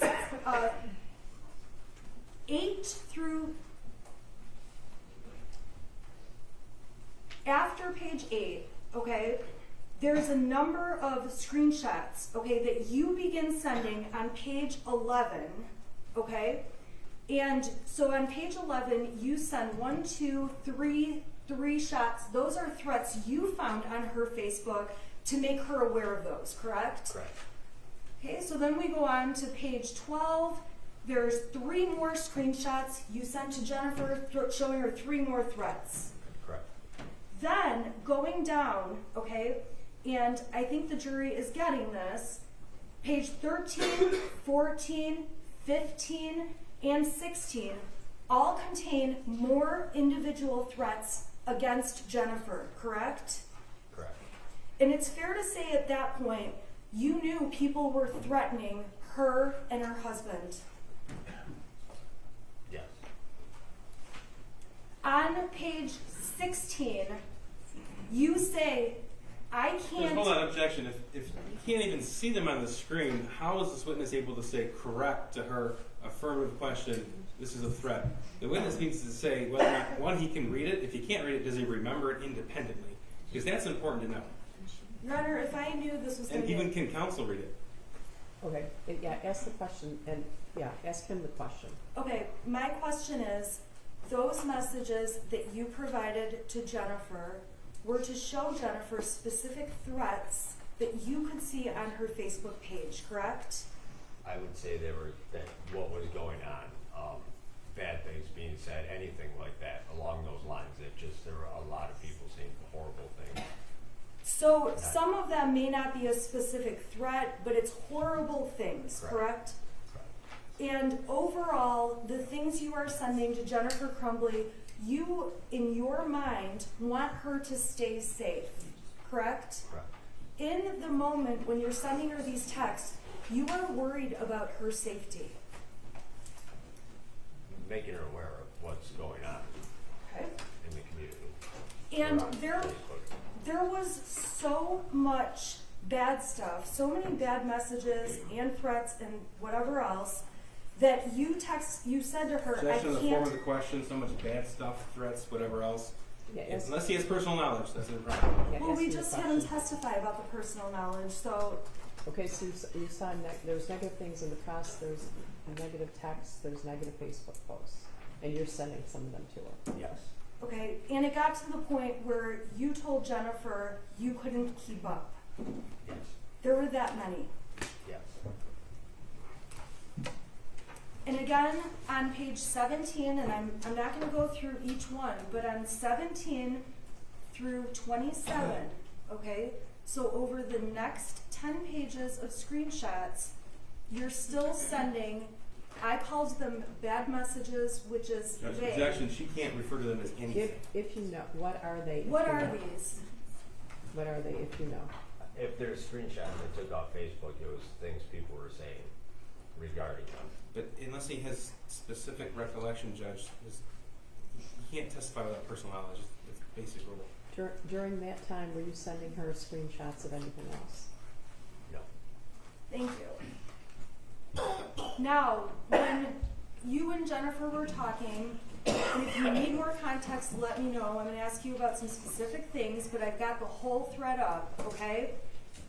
Jennifer says to you, and I'm on page 30 of the text, her reaction was, Ethan ruined his life, our lives, and multiple others. I don't even know how to absorb this, correct? Correct. That was a response she gave to you about her. That was a response she gave to you about her feelings, as far as you could tell. Yes. Now, going further down on page 31, she said to you, "I'm in panic business mode, and I need legal help stat." Correct? Correct. What was your impression? What is your belief? Panic business mode means. I don't know. Looking at what I'm just trying to pick out, I don't understand what. She goes don't on in understand. her next text to talk about selling the horse. Okay. And in these texts, she ends up talking to you about what she's doing with her pets. Correct? I don't see that. I can just see what talking to Kira about for the horse. I see It's- this. I'm sorry, I don't. No, that's okay. I don't want to cut you off, and I'm sorry I didn't mean to. My question is, as Jennifer's texting you, it's obvious, and tell me if it's not, that she's trying to take care of various business Objection. related to their house and work. Speculation again. If you know, what was she doing and telling you about this? What I see right here is dealing with the horses. That's what I can see with this page up. Okay, we'll get to some of the other things later then.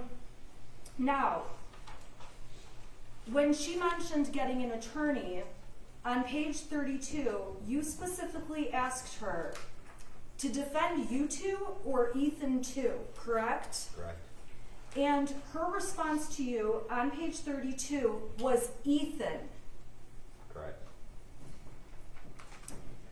Further, on page 32, Jennifer wrote to you, then there's the fact that the system failed. They should have never blown it off and made it seem of no concern and gave him the option to go back to class, correct? Correct. That does not say, I chose for him to go back to class. Correct. Jennifer Crumbley says it could have been prevented. Correct. Jennifer texts you or messages you, the whole conversation was very nonchalant. Oh, here's a list of counselors, but we don't see him as a threat. And we just agreed because he, capital letters, has never done anything wrong, correct? Correct. And when this text came in, you believed she was talking about the counseling meeting that you knew she had had at the school. Correct. And her description in this text is that they were nonchalant. Correct. And she, you know Jennifer Crumbley, you've dealt with her before, correct? Correct. In your opinion, knowing Jennifer, did she seem upset with the school? It appears, yes. She also goes on page 33 to say, I failed as a parent, I failed miserably, correct? Correct. Knowing Jennifer, did you believe she felt horrible? You wrote back to her in response to that comment, you didn't do this, correct? Correct. And on page 35, I'm scrolling down further, she lets you know, I'm scared, correct? Correct. And you say to her, I bet you literally need to disappear once you are free to do so. Yes? Yes. Why were you suggesting that she needed to disappear? Just because of the public, everybody knowing everything that's going on with their names and everything, you just can't be in the public once that your name's out like that. So not being in the public, you were suggesting to her, you need to disappear in terms of not have the public see where you are, things like that, correct? Correct. On page 36, Mrs. Crumbley is talking to you a little bit more and mentions to you, my son did this. I still can't even figure out where his brain snapped. Correct? Correct. That was what she said to you on December 1st, so the day after the shooting. Correct? Correct. And your response to her, when she says she doesn't know how his brain snapped, was, I do not know, right? Right. You had no idea what could have happened. Correct. You had no idea or reason to see personally that something like a shooting was going to happen, right? Correct. So when you were testifying earlier that you had concerns that day and thought a shooting might happen, that's a new opinion you have that's different from this day when you were messaging Jennifer. That was, I wasn't ever thinking a shooting was going to take place. I was thinking more he would hurt himself. So you never thought a shooting would take place at that time, after that time, or now? Correct. So if you were concerned about anything from any conversations with Jennifer, it was about him hurting himself. Correct.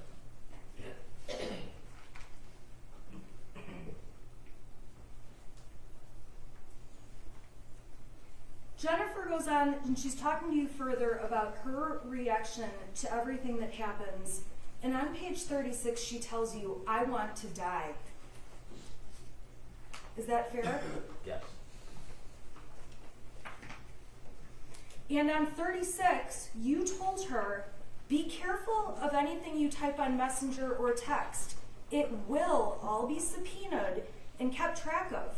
The FBI is involved. They can access anything and everything, correct? Correct. And on that day, you were informing Jennifer, just know everything you say, law enforcement can get. Correct. And you were sending that because that's what you believed. Correct. And this is an example of everything they could get, correct? Correct. And at no time did Jennifer say to you, delete certain messages or anything, correct? Correct. And she didn't say to you, oh God, I gotta go delete all these messages, right? Correct. In fact, she just keeps texting you through the next couple days, through Facebook Messenger. Correct. Even after you gave her the advice, they're gonna get it all, yes? Yes.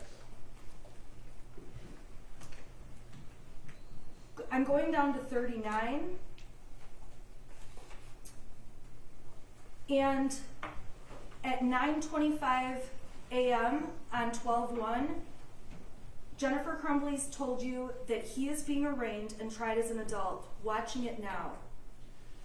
You would agree with me she's talking about her son at that point, Yes. the shooter. Yes. You told her you had just heard it and asked how she was doing. Correct. And her response at 9:26 was, I'm sick. Correct. And then I'm going down to page 40. I'm skipping a couple messages, but if you need me to go back, you can let me know.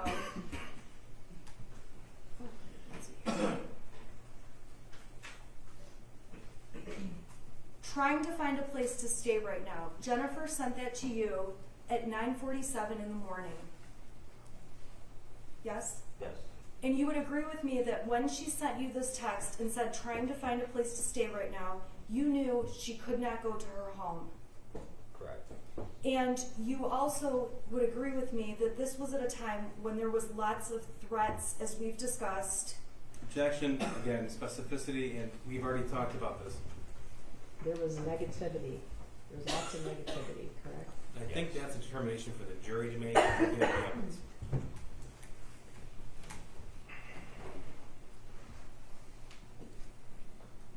Now, on page 41, you say to Jennifer, I'm glad you're safely out of the area. Jen, I can't even imagine being in your shoes. Why did you say those things? Going back to like all the messages and everything where something involving her family or son, something happened and I can't imagine me if she was like, hey bro, Now, going down, she's asking you if you've heard anything, any other rumors, correct? yes. You're telling her, I haven't heard anything. Correct. And then she says to you on 12/1 at 11:10, we heard we may get charged too, correct? Correct. And your response at 11:12 was, that was mentioned on a news station. I don't know how both of you can be charged. I can only assume they will charge James with the handgun not being secured, correct? Correct.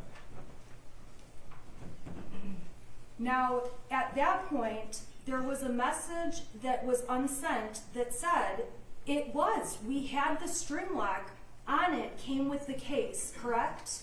Hold on, objection, unsent, it was deleted. Right. We've already had this. Okay, So, go ahead.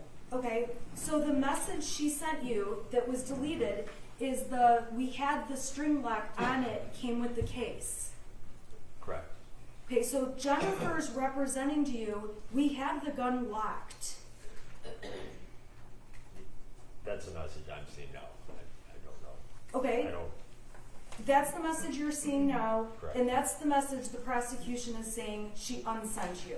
Correct. Objection, it's not the prosecution saying this, Yes, it's the evidence. it's the expert who testified about Thank you. what happens to unsent messages. Well, I don't believe that he would know what the expert said, but Mr. Keaston, his questioning said, Okay, well, his objection was that you mischaracterized that. So. okay, The message about we had the string lock on it, do you know what a string lock is?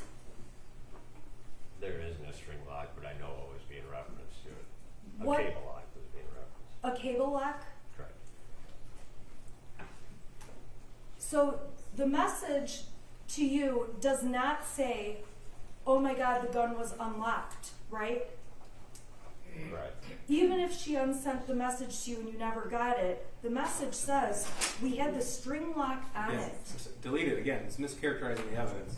It's unsent. Well, no, it was sent and deleted, they retrieved it Yes, through an thank you. extraction. Okay, but I guess my point is the message that was retracted does not say we left it unlocked. That's what I'm asking. Edward, he can testify that what the messages are. I introduced the exhibit. Edward Wogrowski already testified what this means. So I Okay. think that speaks for itself. Okay. Well, I think she switched to a different question. You didn't get a message from her that saying that the gun was unlocked. Correct.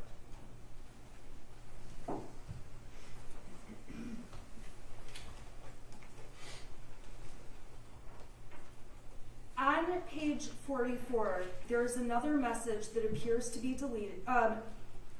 Deleted or unsent. Which word would you prefer me use? Deleted? It's not my retracted? word, Judge. I'm asking you just so asking we the can avoid counsel- us. Pick a word. I don't want to be addressed by Okay. counsel. Okay, well, ask the question. Okay, there's another message that was sent and then Okay, deleted. there's another message that indicates it was unsent on page 44. It would have been a message that he received, right? So it would have been a message he received. Okay, so the message was everything was secured, not loaded, bullets stored away separately. Oh my God, oh my God, oh my God. Correct? Correct. Jennifer did not send you any messages that says we were careless with that weapon. Correct. She did not send you any messages like, oh my God, we left it unlocked and left the bullets in it, correct? Correct. Your understanding of what Jennifer says is secured, not loaded, bullets stored away separately, correct? Correct. And she is saying, OMG, OMG, OMG. You agree with me, that means, oh my God, oh my God, oh my God. Correct. Jennifer goes on page 45 and says,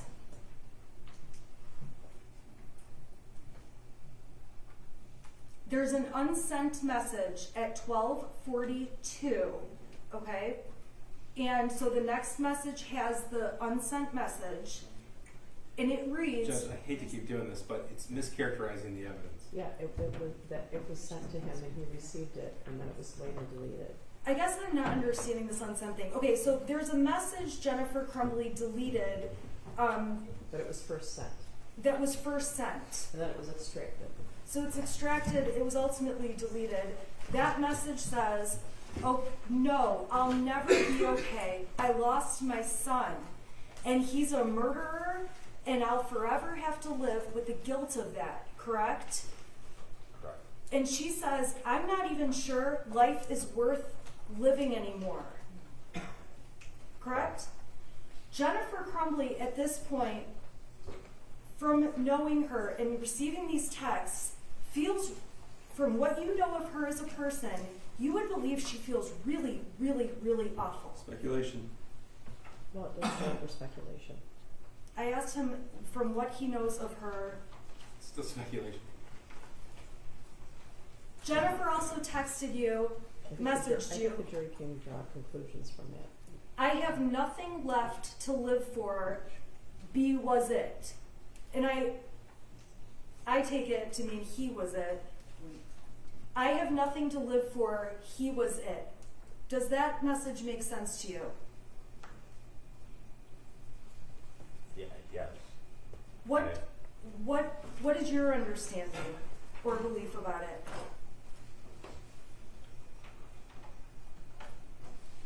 Assuming that was he was it, that's what she was looking for either. On page 48, so I'm going down a little bit further.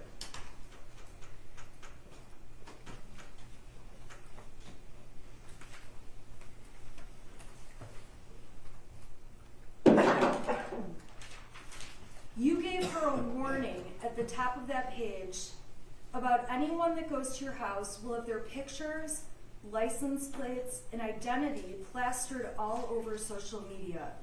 People have lost their minds and need to rein it in before they get into trouble, correct? Correct. And you also said he wasn't, I've met him. That message is accurately displayed, correct? Correct. Okay, to give it some context, above that, Jennifer wrote to you, Ethan wasn't a bad kid, Brian, on 47, correct? Yes.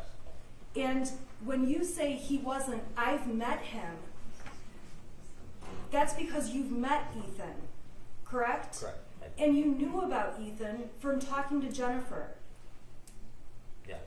So earlier today when you testified, you've never met Ethan. You actually have met Ethan. Oh, I met him. I don't remember ever testifying I had not met him. Oh, I apologize. I thought you said you had not met him. I apologize then if I said it wrong.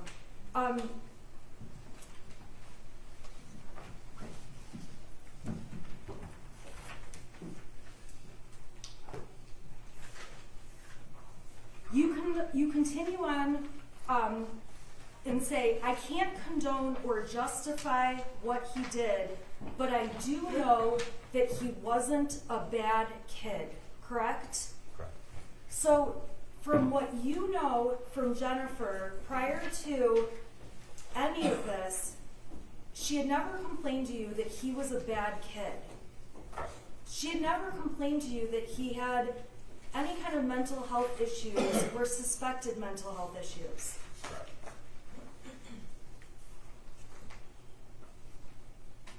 Jennifer's position on page 49, she says we will never be the same, and then her next text is, it's like mourning the death of my child, correct? Correct. It's fair to say that Mrs. Crumbley expressed sadness in these messages to you about her feelings with her son, correct? Correct. She expressed sadness about what happened to the victims and their families, correct? And the whole... Well, an objection to the characterization of this evidence, Judge. You can read what's on the text. You can't testify to what Jennifer Crumbley was trying to express to him. Just the words. Did she ever state that? Did she ever state that in the text? Just what I'm reading here is, I'm reading what's here, I'm sorry. So these texts speak for themselves. Yep. Exactly. Okay, and I apologize that I have to go through these one by one. You gotta do your job. I didn't have these Well, before. I didn't know they were being used. Now that I know they're being used, they have important information this jury needs. Okay. Okay. They're paying very close attention. On page 49,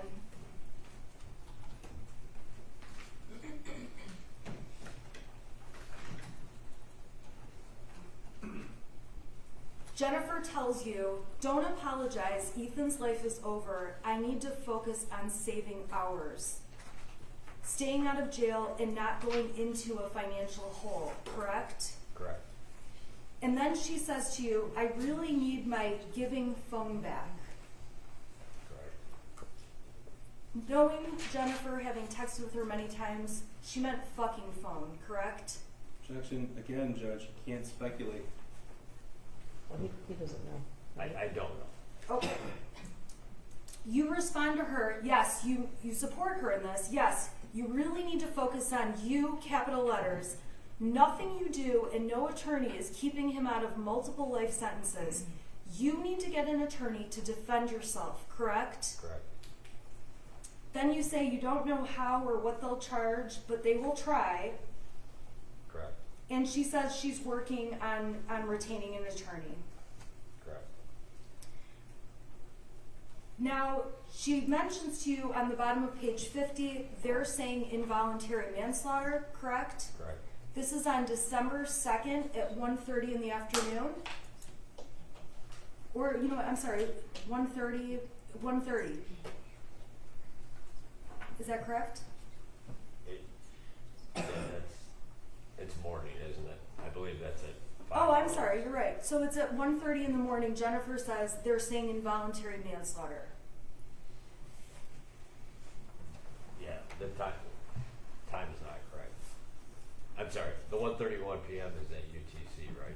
So we're going back to so it's like 9 in the morning? I'm just trying to clarify so I don't lose Yeah, where I'm at. I'm sorry, The I'm trying to pro- put my time on it. I have to be honest, I don't remember how that Okay. goes, the plus or minus, but ultimately, this text was sent to you before official charges were announced. Yeah, it appears so, I don't. So the basis of knowledge that you're relying on is what you're hearing in media and what people are telling you, correct? Correct. It appears on page 51 that Jennifer deleted another message that she sent you and deleted that says, "We're on the run again, helicopters, not sure where to, I'll message you," correct? Correct. Now, when Jennifer says to you, "We're on the run," she also verbally told you, "We're running away from the threats and the media." Objection, I don't believe there's any evidence that they had any verbal conversations. Yeah, I didn't hear him testify to that yet. Well, let me back up and ask a different question. Okay. Did Jennifer say anything to you that they were on the run, running from police? Objection, say, I mean, we have to be specific here. Yeah, did you talk to her on the phone? I don't recall. Okay, so when she says helicopters, do you know what that means? And if you don't, that's okay. Yeah, I know what helicopter is. I don't. Do you know why she typed that to you? No, I'm really not understanding what it. Okay, then that's okay. I really- That's okay, thank you. On page 54, Jennifer says to you that she's deleting accounts and deactivating accounts. She talks to you about that again, correct? Yes. Now, on page 55, so going further down, we're on December 2nd.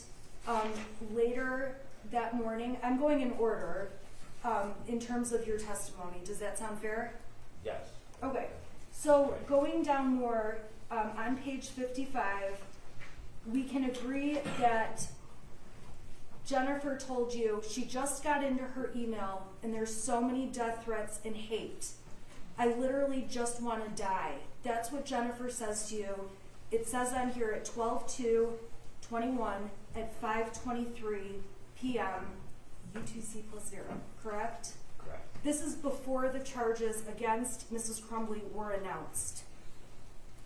I believe so. I'm really having trouble with the dates.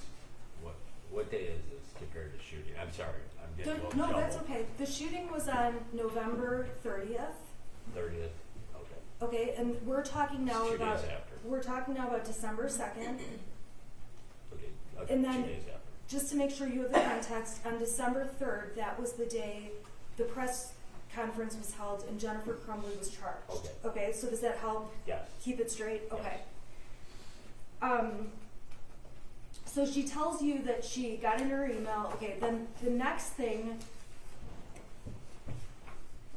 she says on page 56, which is the next page, is that her texts are even worse.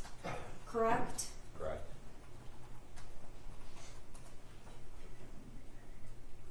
On 59 through 61, there are a variety of screenshots that we see here.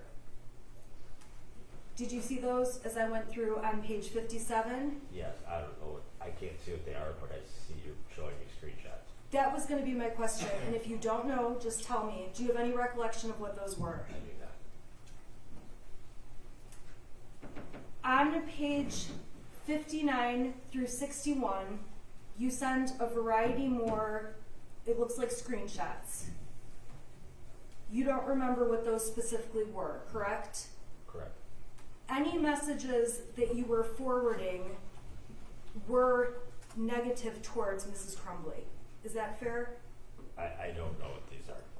I can't see them. At that point in time, were you still seeing negativity on social media and in the public? I don't recall.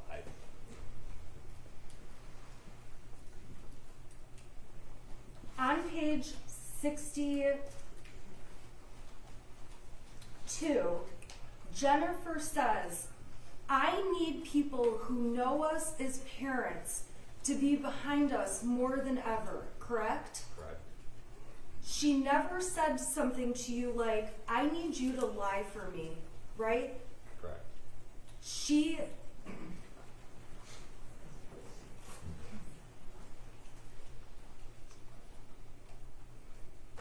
There's 3 more screenshots sent. Any idea about those? No idea. Not without seeing them. Okay, then on page 64, Mrs. Crumbley sends you some screenshots. Do you see those? Yes. Now, I do believe the next text after may refresh your memory on what those screenshots were. Jennifer Crumbley wrote, this is what they found, a non-threat. When you were testifying earlier, you testified to the prosecution that that was when Mrs. Crumbley sent you copies of those math, the math worksheets. Correct. You began asking questions about the school and said they fucked up badly, correct? Correct. And she says, she tells you there was a paper they showed that had things scratched out. Yes, I see.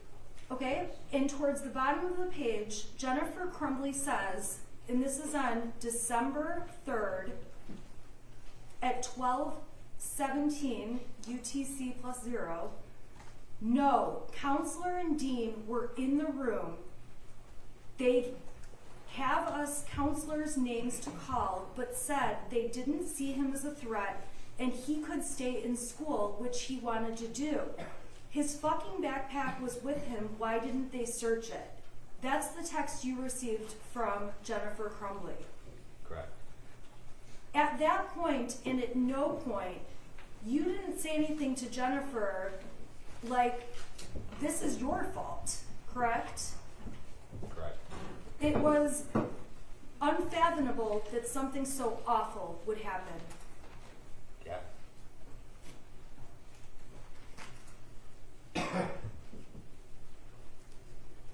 On page 66, Jennifer continues to tell you different things by messages, and she says no officer was notified, and apparently there were threats and no one, not even us, notified, correct? Correct. And you said, I don't understand how the school was so nonchalant about this and prior threats, correct? Correct. You sent that text because your belief was there were prior threats that Mrs. Crumbley had never heard about. I don't know. I just know what I'm writing here. I don't recall exactly. Okay, fair enough. If Mrs. Crumbley and you had ever discussed prior threats she knew about, you would have said something to her like, you knew Ethan had made prior threats, correct? Correct. You don't say anything like that to Mrs. Crumbley at this point. Right. I don't. Okay? And then Jennifer says, I don't know, but it failed my son and 4 other families, correct? Correct.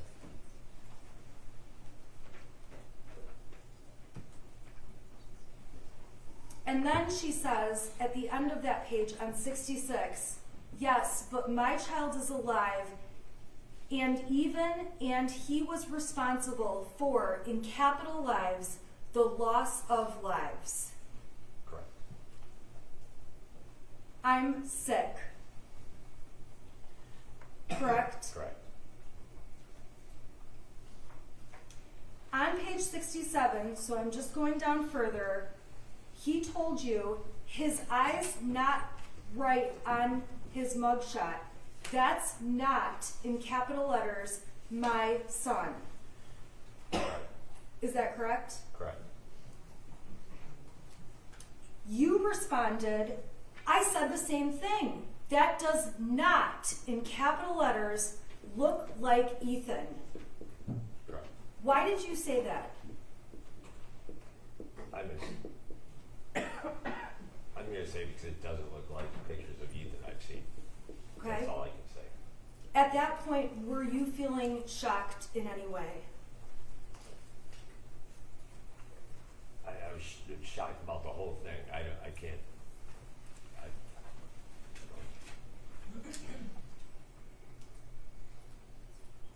Now, on 68, you end up telling Jennifer, it's so sad, I'm so sorry, and thinking about you nonstop, correct? Correct.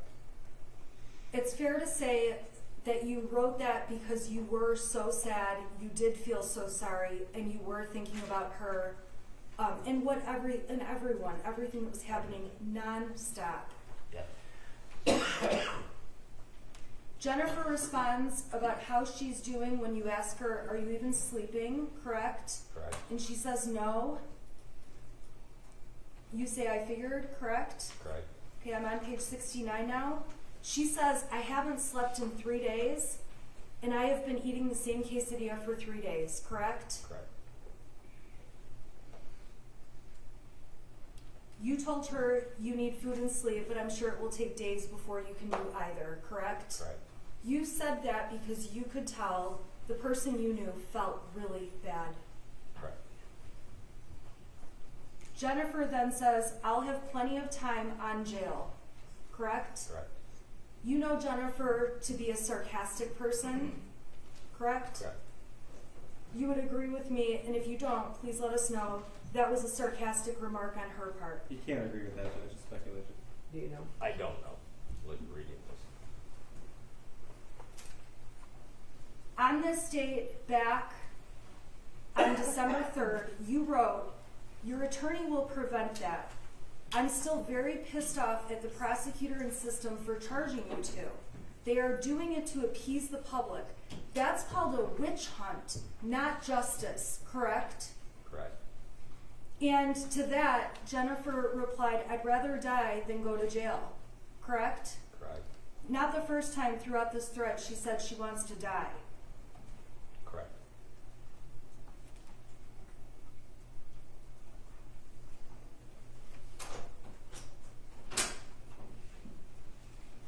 As the text thread continues,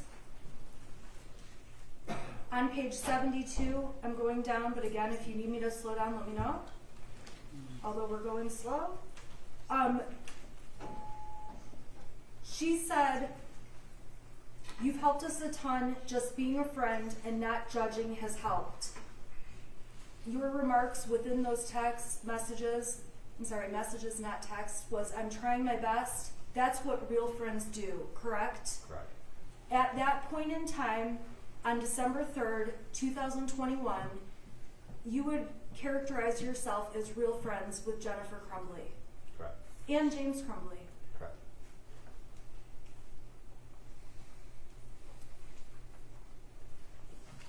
Following that, there's discussion about horses on 72. Is that fair to say? Yes. Sarah sent me pics of the boys. You know she's talking about animals. Correct. On page 73, she indicates to you, yeah, we're painted out to be monsters, and I can't defend myself because we're fearing our lives. Correct? Correct. So on December 3rd, the day charges are announced, Jennifer is saying that she's painted out to be a monster. Correct.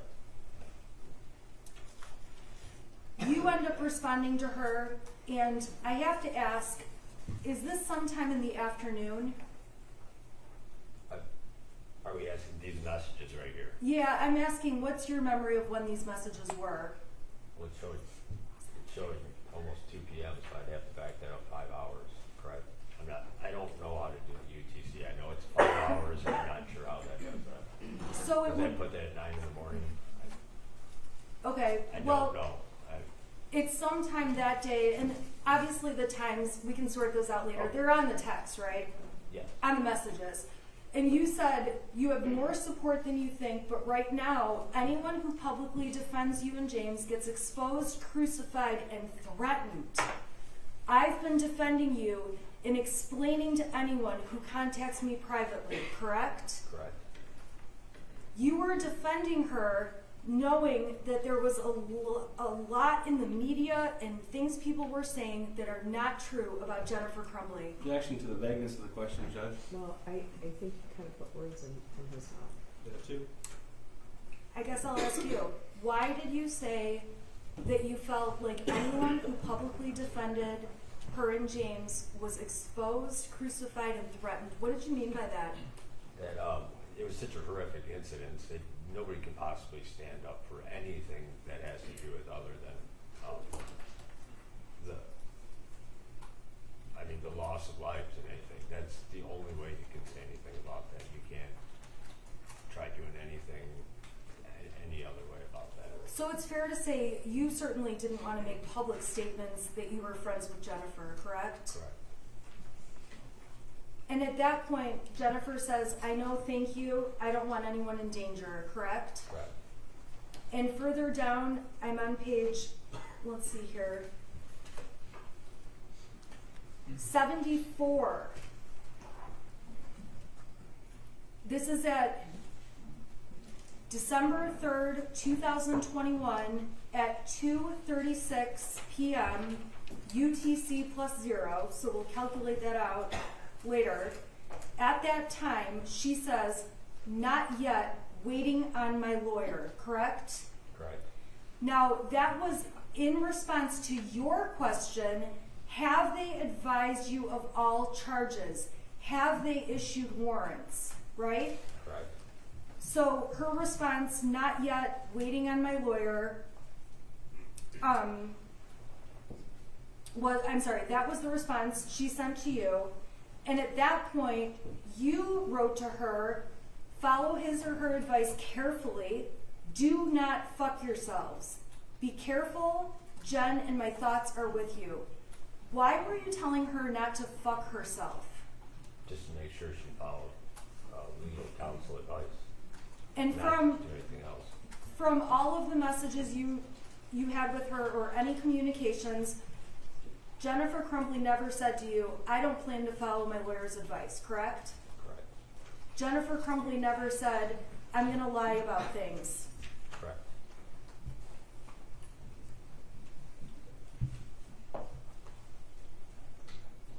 After that, there's some exchanges on page 75, 76 about reaching out to her, talking about money with Kira. Do you recall those messages? Yes. So at that point, you were trying to assist her in selling the horses. Correct. And ultimately, this is towards the end of the messages, the end of your communication with Jennifer Crumbley, correct? I believe so. Okay.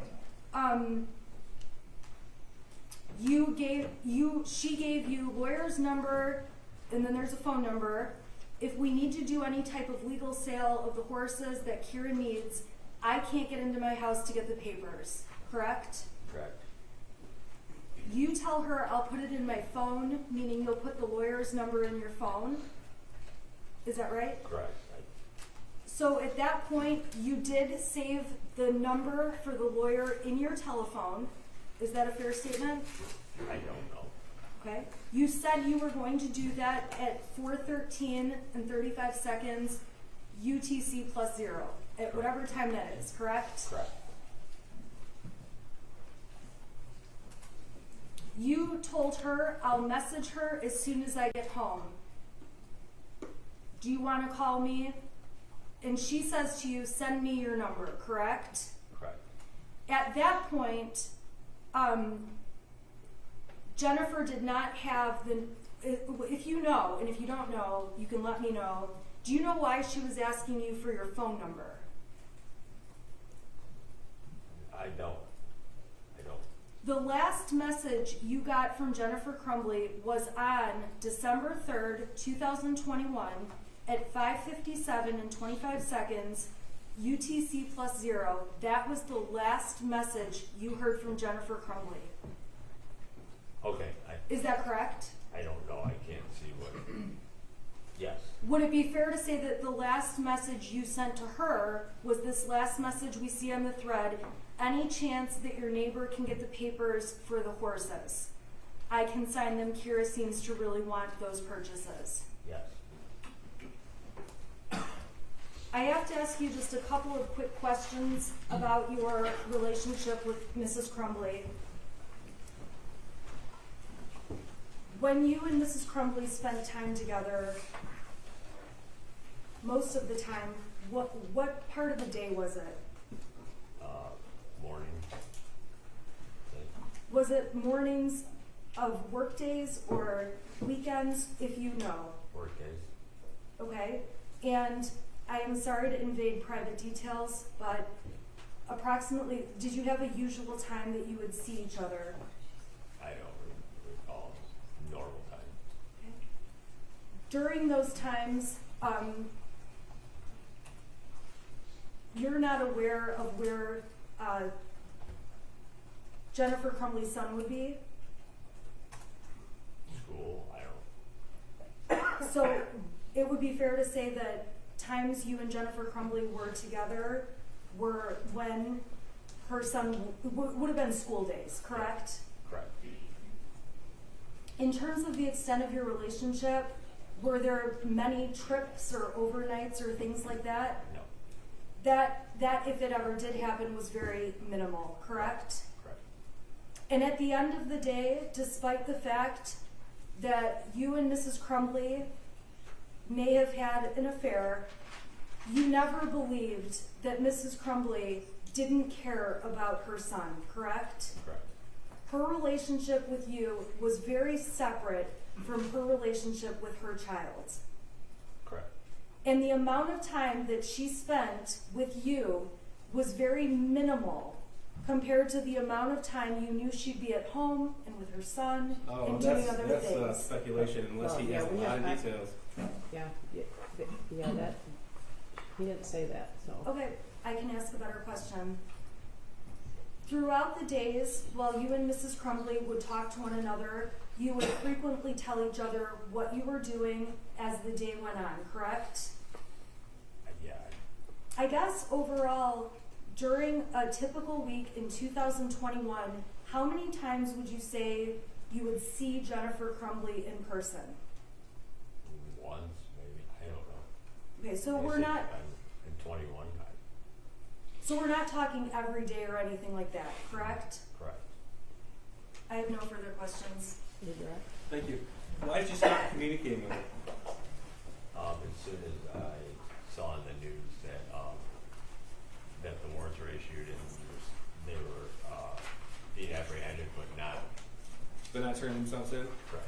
Okay, so I just want to make sure that we're all clear. You're not accusing anyone in law enforcement of threatening you, are you? No. Okay. And in fact, when you interviewed with investigator Mike Thomas December of 2023, he actually referred to you as brother. Would that be right? Correct. And you guys left the interview with exchanging phone numbers, and you actually called him the next Your day. Honor, I would ask the leading question to Sustain. stop. Okay. So, what was the tenor of that conversation? Was it an interrogation? Was his voice elevated like mine, or was he calm? It went back and forth. It varied. Okay. Did you feel like you were being yelled at? At some points. So, one point he asked you about your pension. I'm going to look at the transcript here. When he first introduced himself to you, he was talking about you, how long you've been a firefighter, and your answer was, here 21 and a half years. He said, okay. And I worked for Independence, and I was on call for 7 hours before here. And then Mr. Your Thomas Honor, said, pensioner, straight I 401. would- She asked specifically if he was threatened that his pension would be revoked. I think it's important that the jury understands what that context was. Your Honor, all I'm asking for is that I get a chance for recross, because if the prosecutor's going to pick tiny parts of this transcript and not the whole thing, Well, that's a problem. You had Hold on, yeah. No, I don't have the transcript. She I has, don't- okay, first of all, the allegation of picking tiny parts, she accused 2 veteran officers of threatening when this witness said, no, he wasn't threatened. And I think it's important for me to go through that transcript, that interview, to talk about the portion that she brought up. First of He all, can pick whatever questions he wants out of there. He doesn't have to, you know, he can ask whatever he wants about that. You don't have a transcript? I don't. She can make her own transcript. She's a retained attorney. It's Okay, fine. Okay, wait. You have, I've seen the audio. I took my own notes from it. okay, Okay. all right. So, okay. You You've said, seen the interview. Yes. yeah. Okay. You pensioner straight 401. You said pension. How much longer you got? 3.5. You got a COLA, cost of living out of it? Your response, yeah. What's your COLA? Oh, I don't know what it is now. I think it's, what's your multiplier? 2.8. Was he threatening to take your pension away? No, Okay. Did you ever feel like he was going to have your job taken from you? no. All right. You were asked.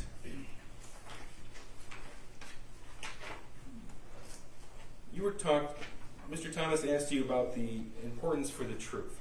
Now, as a veteran firefighter, are you surprised that law enforcement wanted to gather the truth? No. Okay. And in fact, you agreed. Your Honor, I would ask objection to leading questions. Judge, You would on agree with redirect, leading- I am entitled to some leeway, especially in light of what counsel asked. Not Okay. to leading questions. Okay, let's not ask leading questions. Okay, well, that didn't suggest the answer. I know you can do it, Mr. Pease. All right. Okay. Sir, you were interviewed by law enforcement? Yes. Yes, okay. And in December of 2021 was the first interview? Yes. Okay. So you were asked specifically about certain things that were said in that interview. And you did tell the police in the interview that she said she was worried he might hurt himself or something like that. That was your type statement. Yes. Okay. And you repeated that again in December of 2023. Yes. Okay. And then you testified to that today. Yes. That's never changed. Correct. All right. So the very first interview you had with law enforcement. Your Honor, objection to leading questions. I didn't even ask the question. Well, The last three were leading. he asked him, did you make this a statement in your written, did you say this in your written statement? Yes. Did you put this statement, did you testify to this? Yes. So I don't think that was leading. Okay. You told the police in December of 2021 about an extramarital affair. That's leading.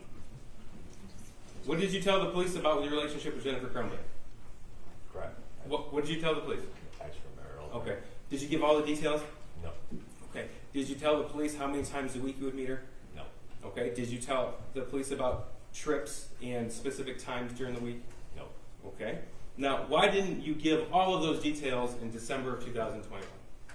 Because I don't want those made public. Okay. Are you happy about being here today? No. All right. What was your thought in withholding some of that information? That it would protect people in my life, other people in my life, my family, my wife.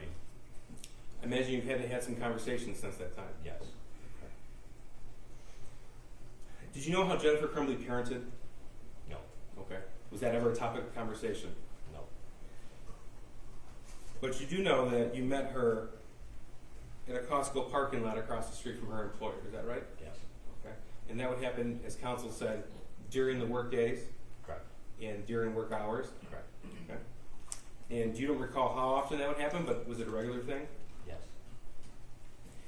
You also told us that Jennifer Crumbley, in that Facebook post, told you she had a string lock. Is there such a thing as a string lock? No. Okay. You also told us that she told you that her son's friend committed suicide, and that the school didn't send her the original drawing. That's all in those Facebook posts. Is that correct? Okay. Correct. And did you come to learn that those three things were actually not true? Yes.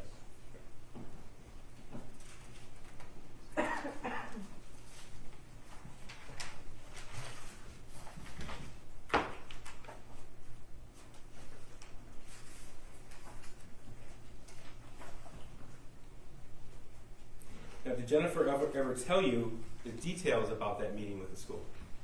Not that I recall. Did she ever tell you anything about her son in the spring of 2021? No. Did she ever tell you anything specifically about March 9th, 17th, 20th, 21st of 2021? No.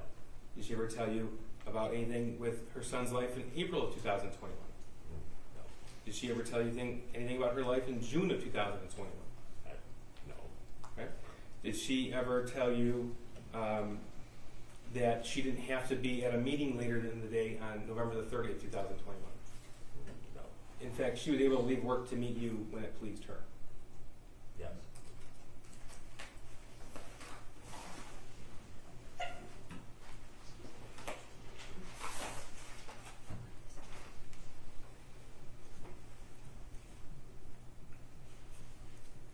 Sir, when you were subpoenaed, you were told that we were not going to bring out the extramarital affair. Is that correct? Correct. Your Honor, objection. As far as it goes with legal issues, that is not appropriate questions in front of the jury. Why is that not inappropriate? Well, Because the prosecution's trying to allege that that I've done something to put this witness in a bad spot when the evidence in this case requires the jury know all the information. I think his question is directed at the fact that Mr. Malash was probably taken off guard when he testified today. Isn't that what your question's about? Yes, Judge. Yeah. You didn't know you were going to be asked those things. No. Okay. Jennifer wrote to you that she felt like she failed as a parent. That was in the message. In the messages, yes. But she didn't tell you any of the specificity, any of the details regarding that. No. So she didn't tell you anything about the background of her son and her husband. No. And again, I just want to make something crystal clear. In the interviews you had with law enforcement, nobody ever told you that you would be fired, correct? Correct. No one ever told you that you had the risk of being fired. Correct. What were you told to do when you came to court today? And tell the truth. Okay. And have you told the truth? Yes. Correct. Thank you. Nothing further. Your Honor, may I have two questions? Yes. Okay, Mr. Malash, it's fair to say you testified earlier you have memory issues. Yes. Okay, describe those memory issues for this jury. Judge, that's been asked and answered. It's beyond the scope of my redirect. And unless we're going to go through all the prior consistent statements. I'll withdraw that question.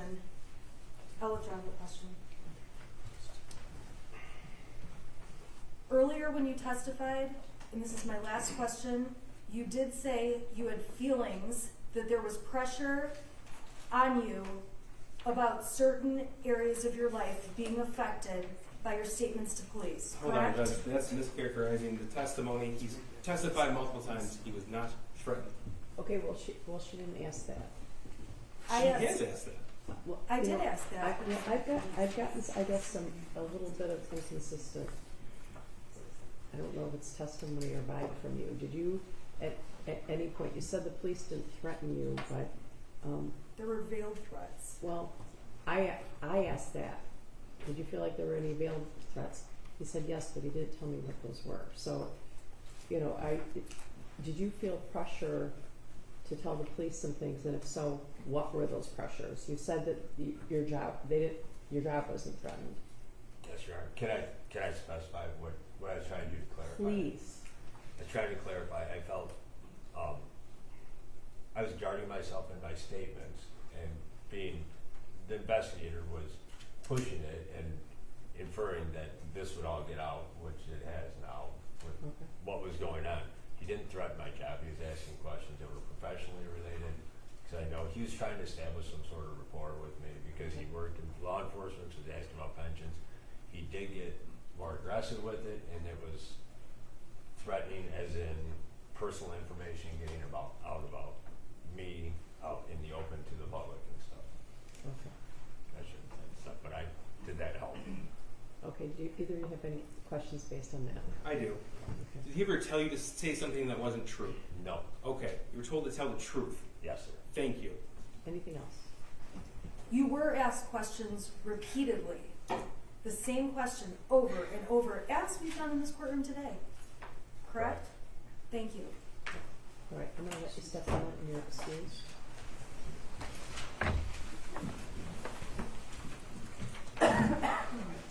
Okay. Tell me what we're doing next. We have a witness, right? Okay. Do you guys need a break? How long is this witness, do you think?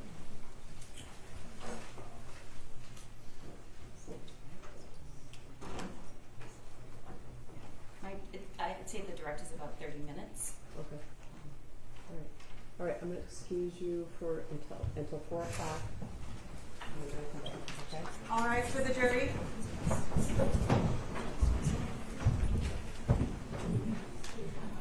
Judge, may we approach after the jury excuses?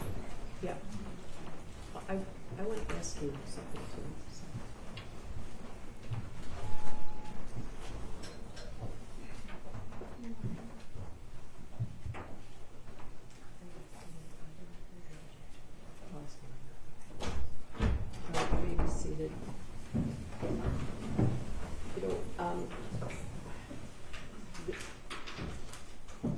before the trial started, there were some issues raised about privileged records of the shooter and Fifth Amendment rights of the shooter. And I've had some filings from doctors, lawyers, from the lawyer for the shooter, and also by Ms. Smith. So she filed something, and I know that you responded today to it. I guess I feel like I've ruled on those issues, but I wanted to give you guys as much opportunity as possible because, as we've established, there is not a lot of law in this area, and I certainly have personally not found any law that would allow me to pierce a privilege possessed by the shooter. But that being said, I think you filed a response, and then there was maybe a confidential attachment to that maybe was directed at some of the contents of the privileged documents. But I have not received that. That's the long and short of it, as I have not received that. So if I haven't read something, I want you to know that. So. One moment.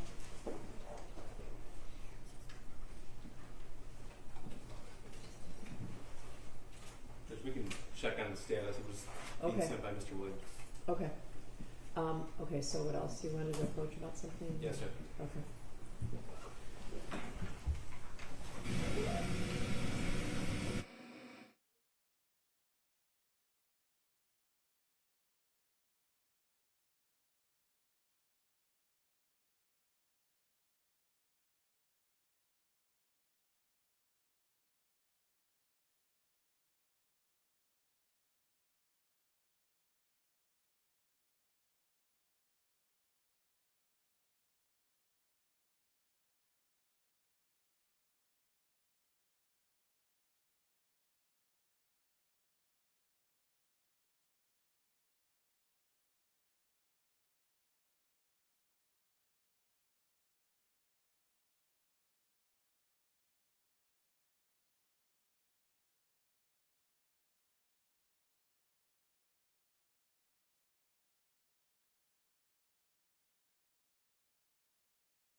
Please state your name for the record and spell your first and last name. No problem. My name is William Creer.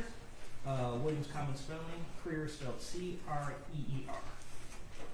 Right, go ahead. I misspoke and called you officer, which is probably a good way of introducing you to the jury, but I'm just going to call you Mr. Creer. That's fine. You are not an officer. What is your title? Forensic technician. And who do you work for? Detroit, City of Detroit Police Department. Okay, can you explain to the jury how you work for the City of Detroit Police Department, but you're not an officer? I'm a crime scene investigator. They send me out to the scenes, I collect the evidence, I take the pictures, package the evidence, and I come testify in court. And how long have you been doing that? 20 years.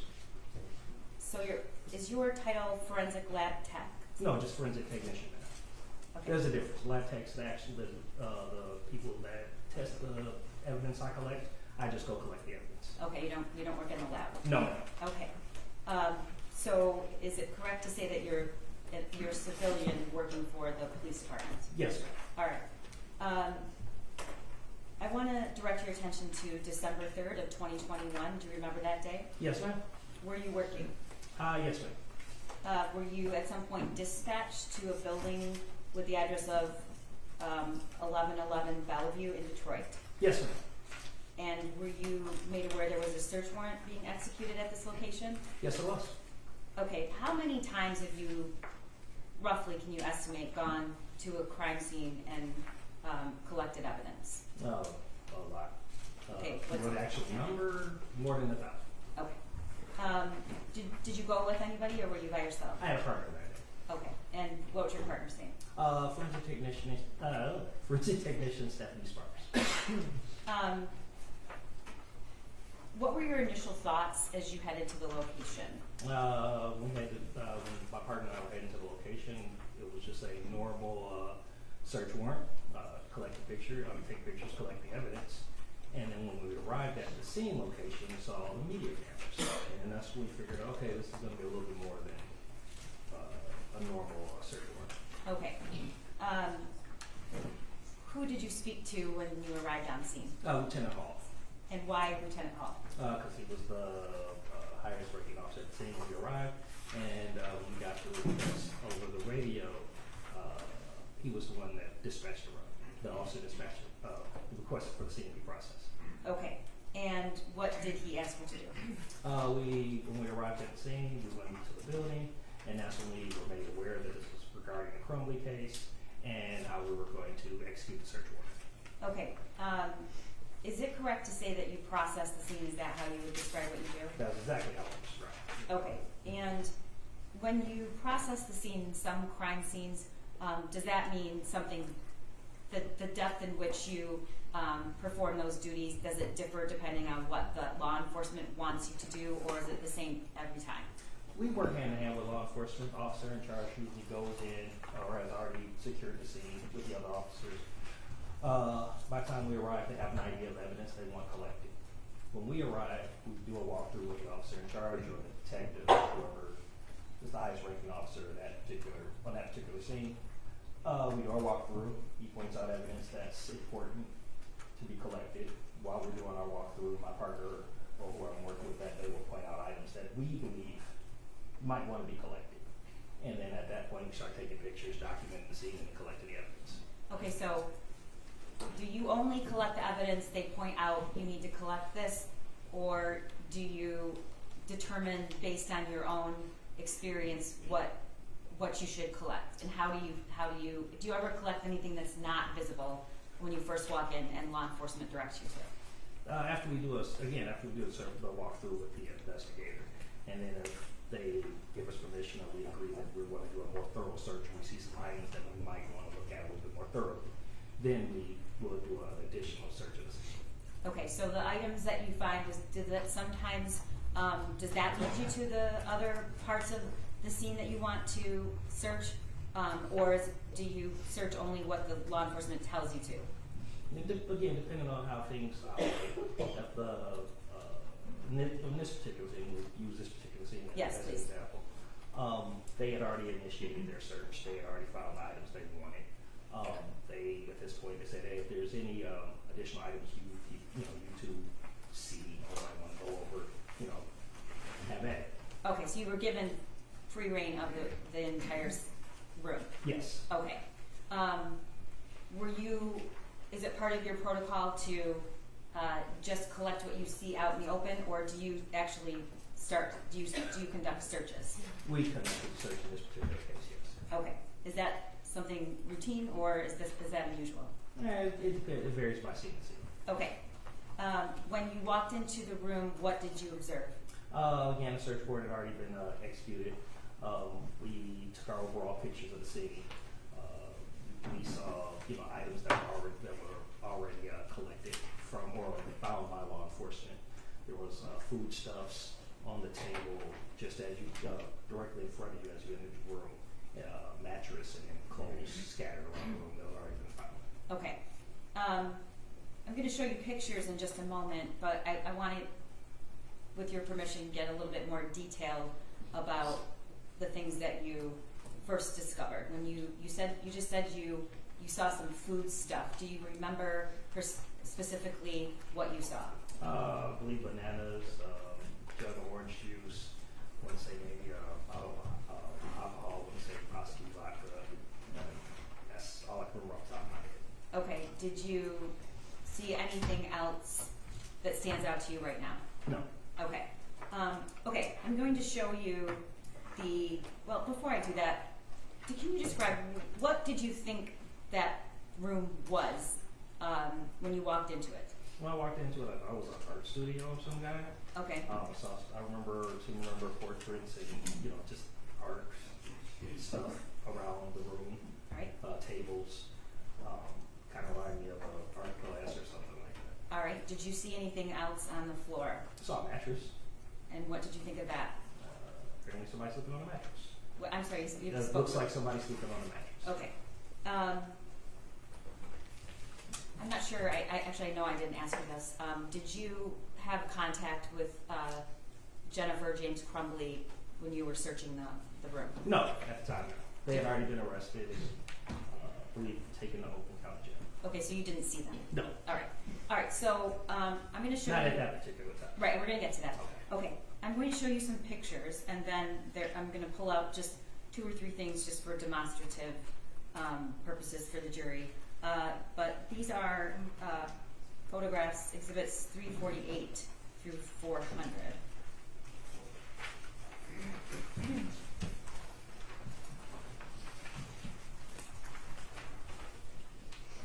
I'm sorry, 348 through 400. So on the exhibit list, they're listed from 348 and the 348, and a description. 351 were previously admitted, but 350 was not done, right? I'm just checking. We have no objections on these. Thank you. Okay. All right. So can you tell the jury? I'm going to just go through the pictures, and you can, if you will, just describe what we're looking at. That's the scene location. I'm sorry, Mr. Hooker. About what time did you arrive on scene? Around 2:40. A.M. Yes, ma'am. Okay. Were you just working the night shift, or were you at home, or where were you when you got On home? assignment midnight shift. Okay, gotcha. All right, so this is what? That will be the crime scene location. It should be on your monitor, is it? Oh, yes. it Okay, is. great. I'm just so used to it. Yeah. All right. That's the scene on Bellevue. That's another angle of the scene on Bellevue. Okay. Can you go back one? Can you see the windows of the art studio that you searched in that photo? I don't recall. Okay. Next photo. Does this look familiar to you? Yes, ma'am. Can you tell the jury what this is? So those are the reporters that we saw when we were pulling up, and we asked them to move so we could take pictures. Okay. Was that something common that you encountered? Yes. Okay. Next. What is that? Again, we're at the crime scene location, the exterior shot. Okay. And the next. That would be the vehicle we're also allowed to, requested to photograph. Okay. So did you take these photos? No, my partner took these photos. Were you there when she took them? Yes, I was. Okay. What is that? If you zoom in, you can see cigarette butts that we were requested to collect.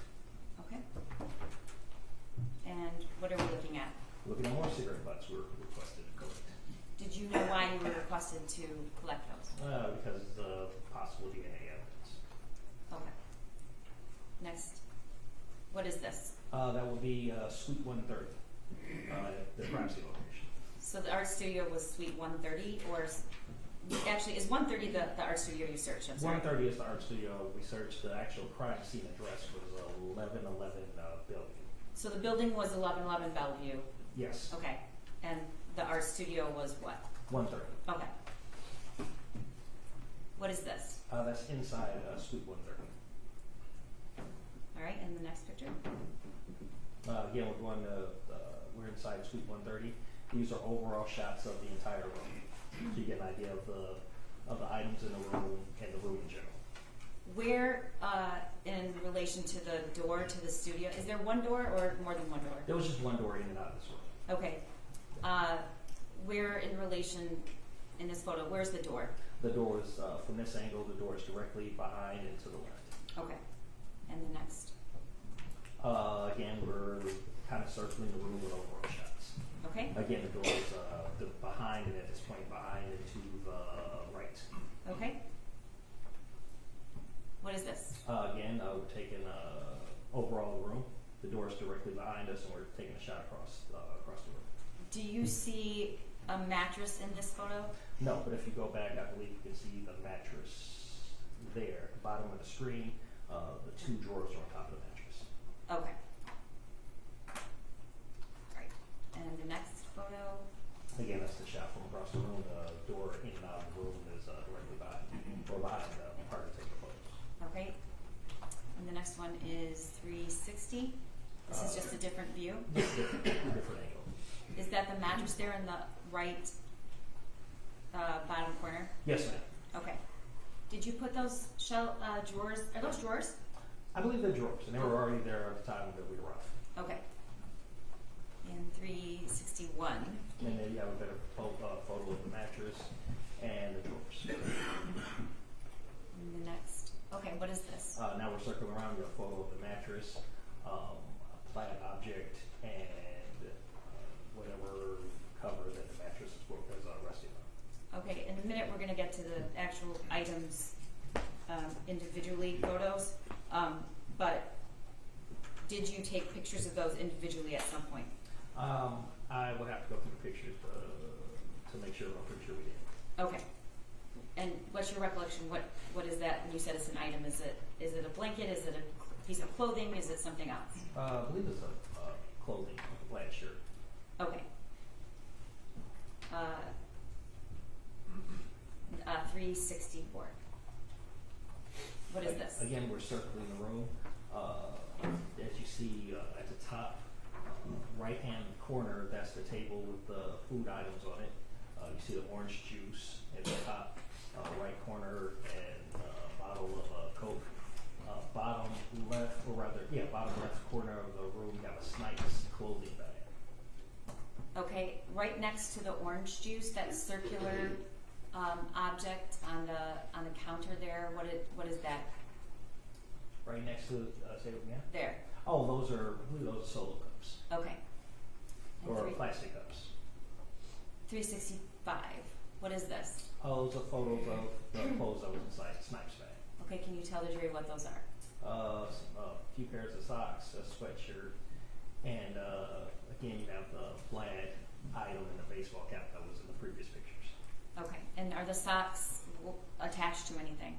They're attached to, just like you would buy them from the store, the paper that would connect the socks together. So they're new. Yes. There's also the receipt in the picture, just by the sweatshirt. Okay. And do you, I think there's a closer photo of that actual receipt, which we'll get to. 366. What is that? This will be, again, about a mattress. Between the mattress and the shelf is like a pink shelf. Okay. And 367. And there's a better picture of the pink shirt. So, did you or somebody else take it and lay it out like that? Yes. Okay. 368. What is this? It's another shirt. Where was that found? Can't quite remember off the top. Okay. do you need to see, did you write a report? I did write a report. All right, would that refresh your recollection? It would, thank you. Okay. Mayor Pro Turner. Sure. Thank you.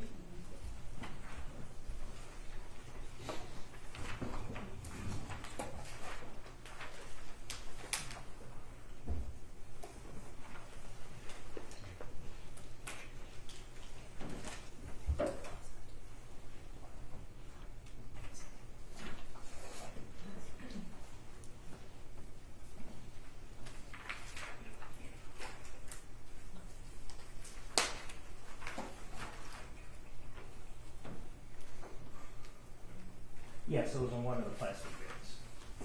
Okay, that shirt was in a plastic bin? Yes. Okay, I think if we proceed through the photos, that this will make a little bit more sense. Okay, is that a plastic bin? That is one of the plastic bins, yes. Okay.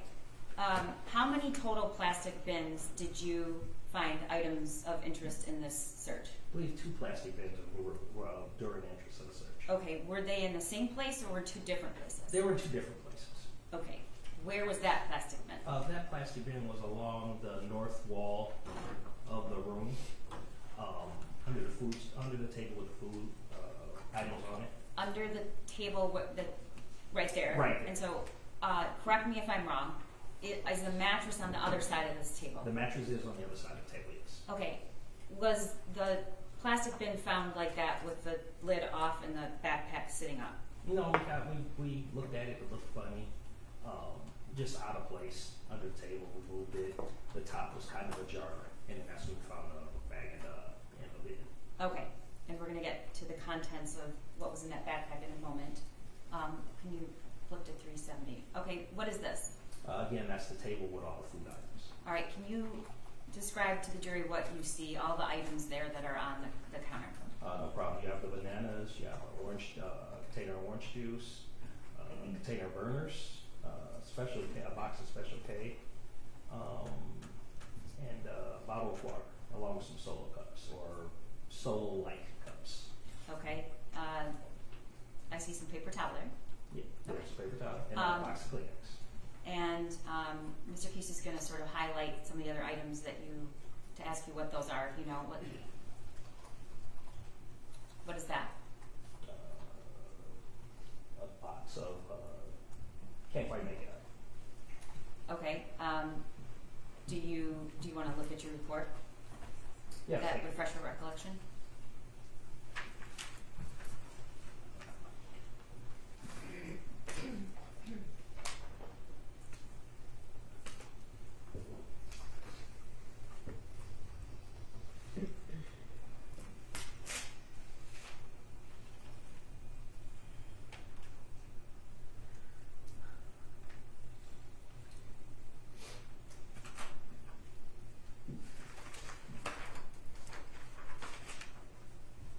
My report says food stuff items.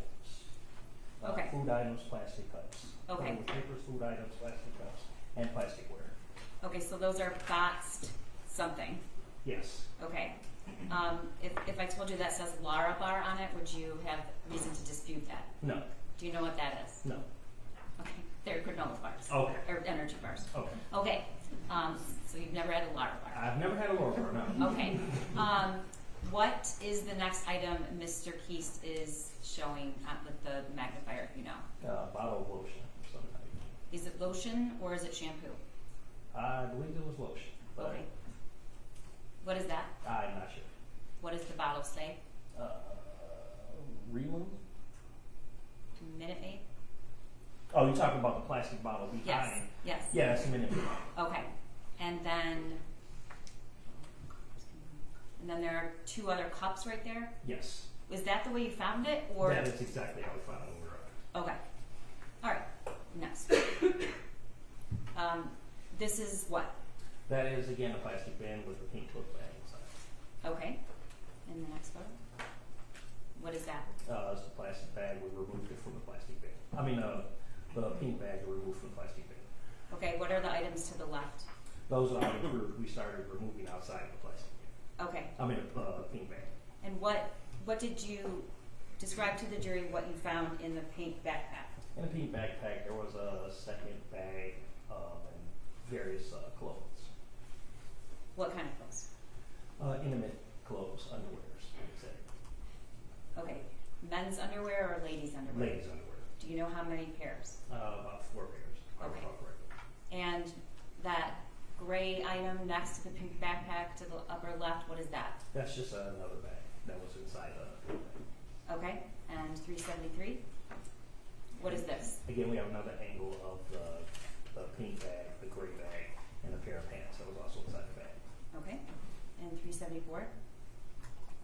We have another angle of the pink bag and a pair of the dark colored pants. Okay, the green bag underneath the pants, was that found in the, yes.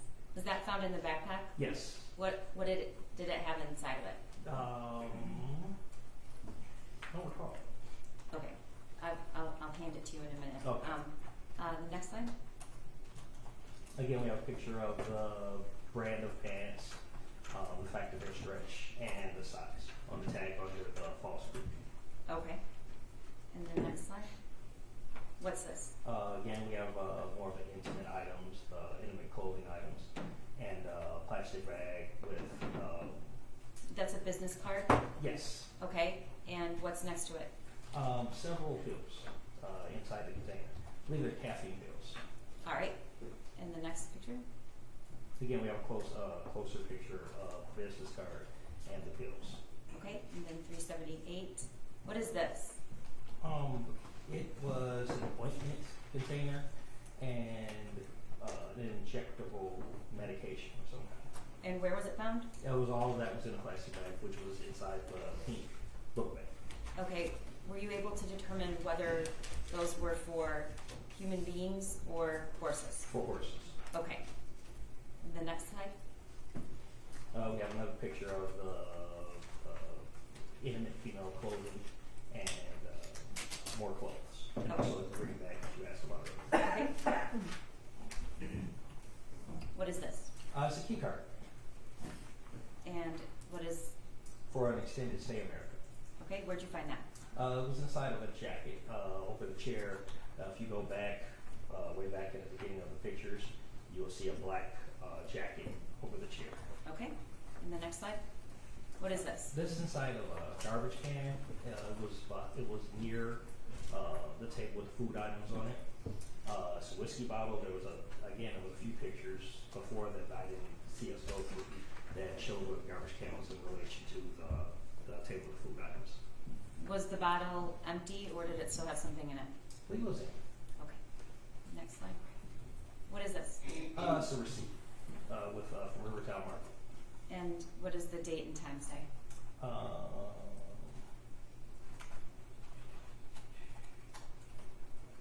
I'm not sure it shows it in that. Yeah, I'm not sure it shows in this Okay. picture. All right. The next.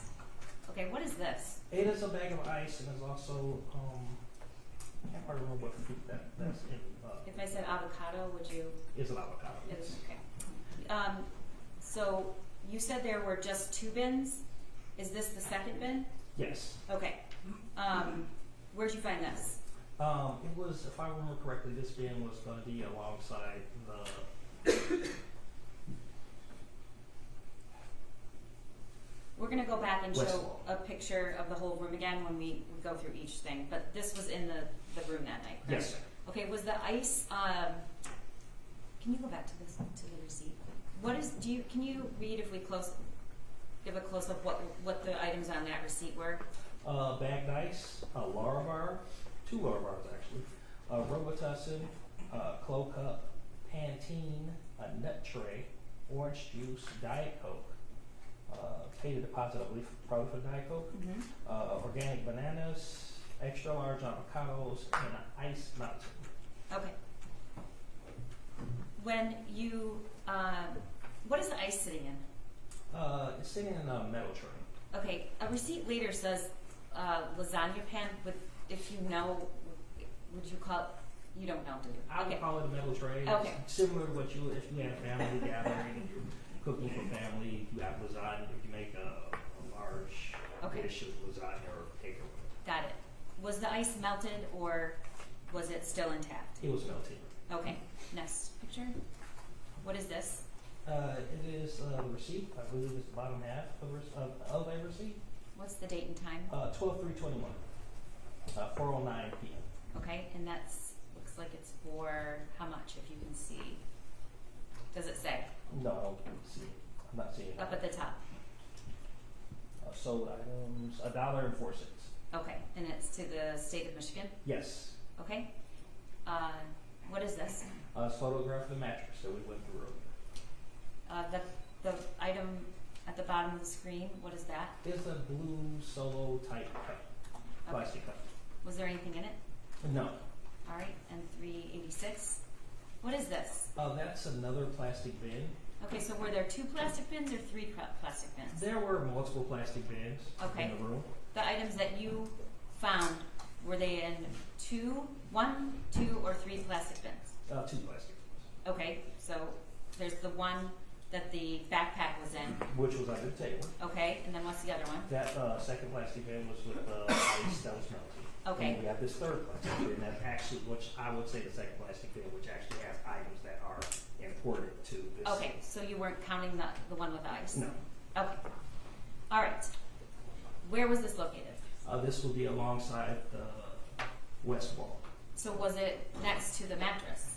No. The mattress, again, as you come into the room, you have the table that had food items on it, and then you have the bed. As you work your way further west in the room, you have that wall that you took, that we go through the earlier pictures, had the picture with the paint splotches or whatever. All right. Well, I don't mean to interrupt you, but we'll show you a picture. Okay. So was this next to the other bin with the backpack? No. Okay.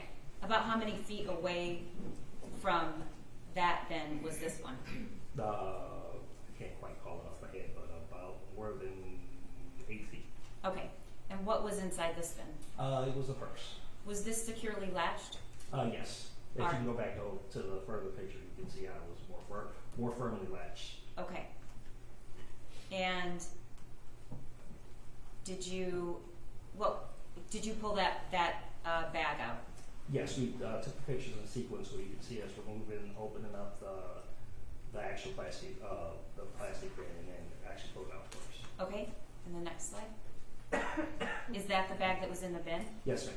And this is your protocol? Is that, I don't want to put words in your mouth. How do you approach the photos in terms of sequence? Well, as we go through the purse or any kind of item, if there's item, any kind of item, we open up the purse, we take a full photo of how the items are in the purse at the time of collection. And then we start pulling out the items and kind of setting them up and showing the items individually that was inside the purse, bag, whatever. Okay. Let's go to the next slide and we'll go through all of the items because you actually take each item out of the purse and photograph it? Yes. Okay. What are we seeing there? Those are 2 envelopes with cash inside. Okay, and 390?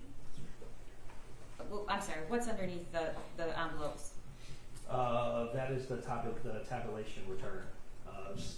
Whenever we do a crime scene, there's an officer there that takes notes on all the items we collect from the crime scene. Okay.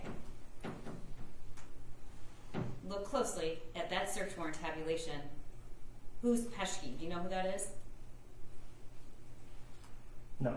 Okay. If I told you it was an Oakland County sheriff, would you say that this was the search warrant for that room? Yes. Okay. Is it continuing? Okay. There were 2 search warrants. Well, there were many search warrants executed that day. The search warrant that was executed on the art studio was one of them. There was also a search of the defendant's home. Okay. Do you know whether this was a tabulation for the art studio or the defendant's home? This should be a search warrant for this location, this scene location. Okay, we'll get to that. Next. What's this? Again, we're taking more photographs inside the purse. And what's visible in the purse? Most visible is you have more cash. Cash inside the purse. Okay. And then some other items? Yes. What's to the right? You have pills, bottles of pills. And then what are those items? Along where, if you there you go. You have the keys, and as you go further To the right, you start to see the cell phones that we also collected. Okay, next picture. That's a close-up of the cash. Yes, ma'am. All right, and 392. You have a close-up of the pills and cell phones, and also the keys to the Kia outside. Okay, how many cell phones? 4. All right, and did you notice anything about these cell phones? Well, first of all, were they on or were they off? All the cell phones were off at the time of we collected. All 4 of the cell phones were off? Yes, ma'am. Okay. Anything else did you notice about the cell phones? As you see, one cell phone is, as I say in my report, severely damaged. All right, and is that's the front screen? Yes. Okay. So would you say that's multiple cracks indicating damage or a couple cracks? I'm comfortable with saying severely damaged. Okay. Next. That's a close-up? Close-up of the keys that we collected from inside first. And what is that card, if you know? Look, it says card activation. It's like some kind of bank card or some kind. Okay. Next slide. All right, this is a close-up of the medications. Mm-hmm. All right, and can you read what the medications? First of all, are they prescription? They are prescription. And who are they prescribed to? Jennifer Crumbley. All right, and do you know what each prescription bottle is for? You have 2 bottles of Adderall, and then the 3rd bottle I can't quite make it out. Okay. I'm gonna close up there. What is that? Alloproxolam. All right. Do you know what that is? No. Okay. If I told you it was Xanax, do you have any reason to disbelieve that? I would have it disagree. No. Okay. All right. Next. Again, we have photos of the cell phones. Okay. And the next one. What is this? That's when we started pulling out the cash and counting it. Is that your protocol? You lay out all of the bills? Yes. Okay. 397. That's We're continuing to count the money as we find it. okay. And we're still counting money. And we're still counting money. That's the last photo of money. All right. Did you count all the money? Yes, we counted all the money. What was the total in cash that was in the purse? $6,617. Okay. 400. What is this? It's another photo of the receipt. I believe that's the top section of the receipt from earlier. And what is the date and time? 12/3/21, 4:37 p.m. Can you read the items on the receipt? No problem. Jeffrey giant lasagna pan, Burners 2 liter, got a recycling fee overcharge, paper towel, Kleenex Ultra tissue. Okay. All right. Lieutenant Bliss is going to help me just for demonstrative purposes pull out just some of these items that are not exactly clear in the photo. So I just wanted to ask you in detail if this was the item that you photographed. Is that okay? Yeah, no problem. Okay. The first is the book pack, the backpack.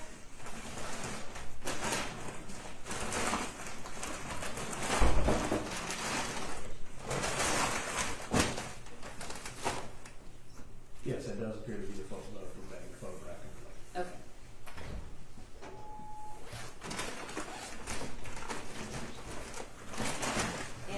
And that's where the packet is with the horse medication. It looks like, was this in the backpack? It was in the back. Okay, and then the clothing items were also in there. Yes, ma'am. Okay.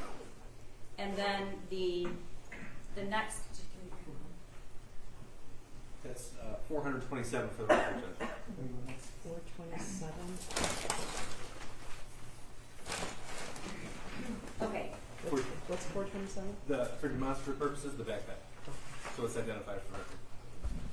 Do you recognize these items? Yes, those are items that were by the bag. Okay, so are those clothing or are they blankets? They appear to be blankets. Okay. Are those also 427? Yes, Judge.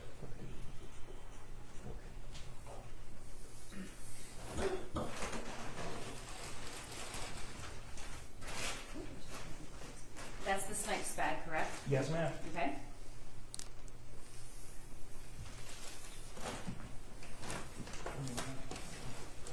This is the socks.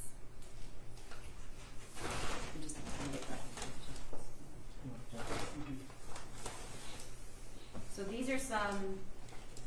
What is this? That's the sweatshirt. We already went over it through the picture, with the pictures earlier. And where was that found? That was found near the snipes bag. Okay. What is this? That was the jacket that was over the chair. Okay. That had the hotel room card inside. Okay. And then the only, that's supposed to just, you have to come out. And then the only other thing we're gonna show you is the last item found in what you call the second plastic container, which I call the third.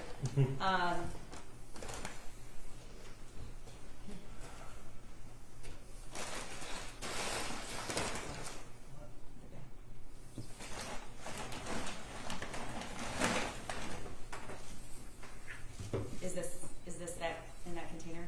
Yes, that's the purse. Okay, and were the cell phones found in this bag? Cell phones, the money, yes, that was in the bag. Okay, thank you.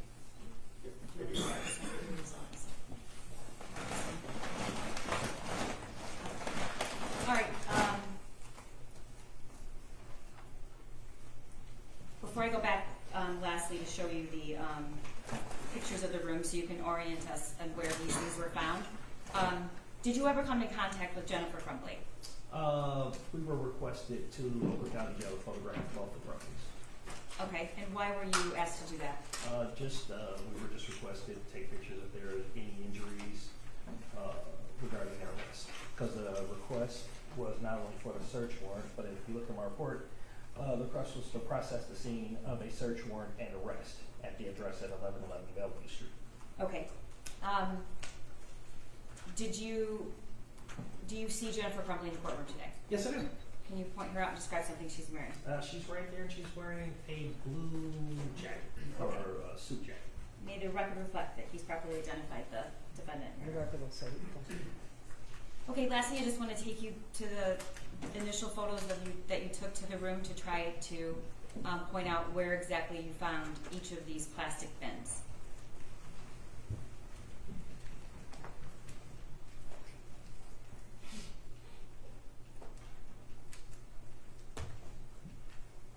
Okay. Right, is this a good photo to show us? Yes. Okay. I'll go back one more. One more. There we go. Right there. The first bin is going to be to the just to the right of the food, the table with the food items on it, on the floor, and it was kind of under the table. That was the item that had the book bag in it, if I remember correctly. Okay, and the mattress is on the other side of the table? Exactly. Okay. Where was the ice and the avocado found? Ice and avocado were still were more out in the open, still in that same area of the first bin. Okay. Was the second plastic bin that contained the purse with the cell phones and the cash, where was that?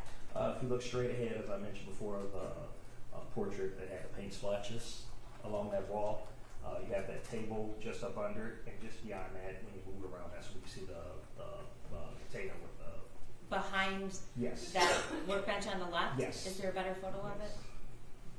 Can you see it from that? No, we're looking... About there? Come around.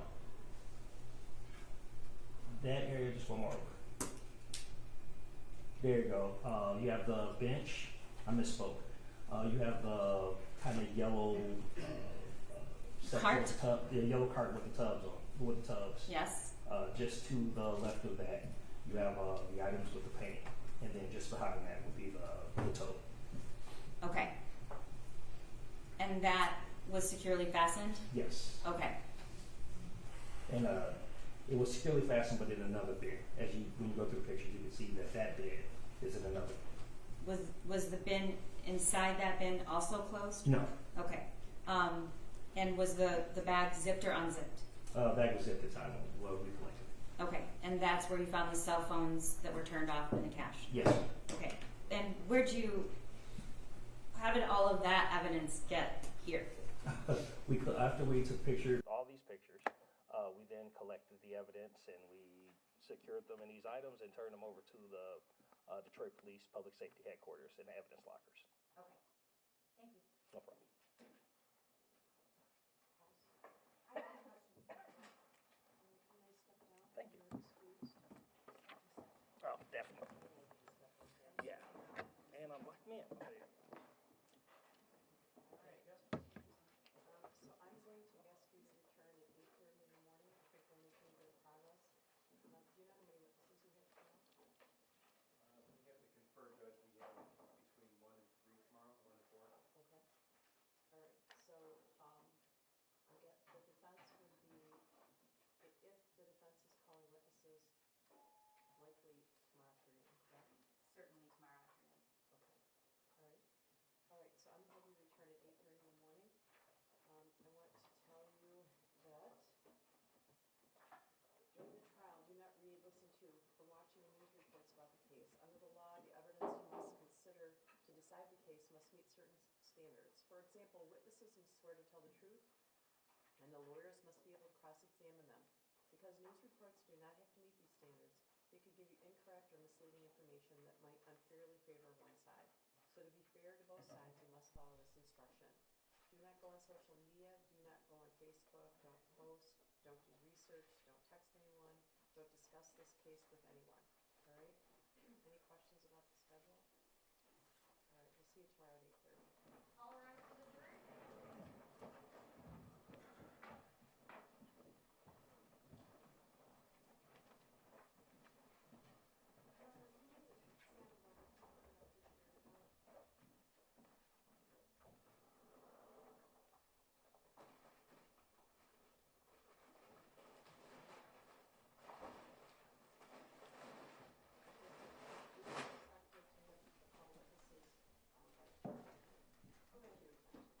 I'm prepared for that. I am asking if I can please be notified of who the prosecution is calling for tomorrow when they know. Can you do that? Yes, Judge. It's the same witnesses we identified last night. Okay, there's no one, They- there's no one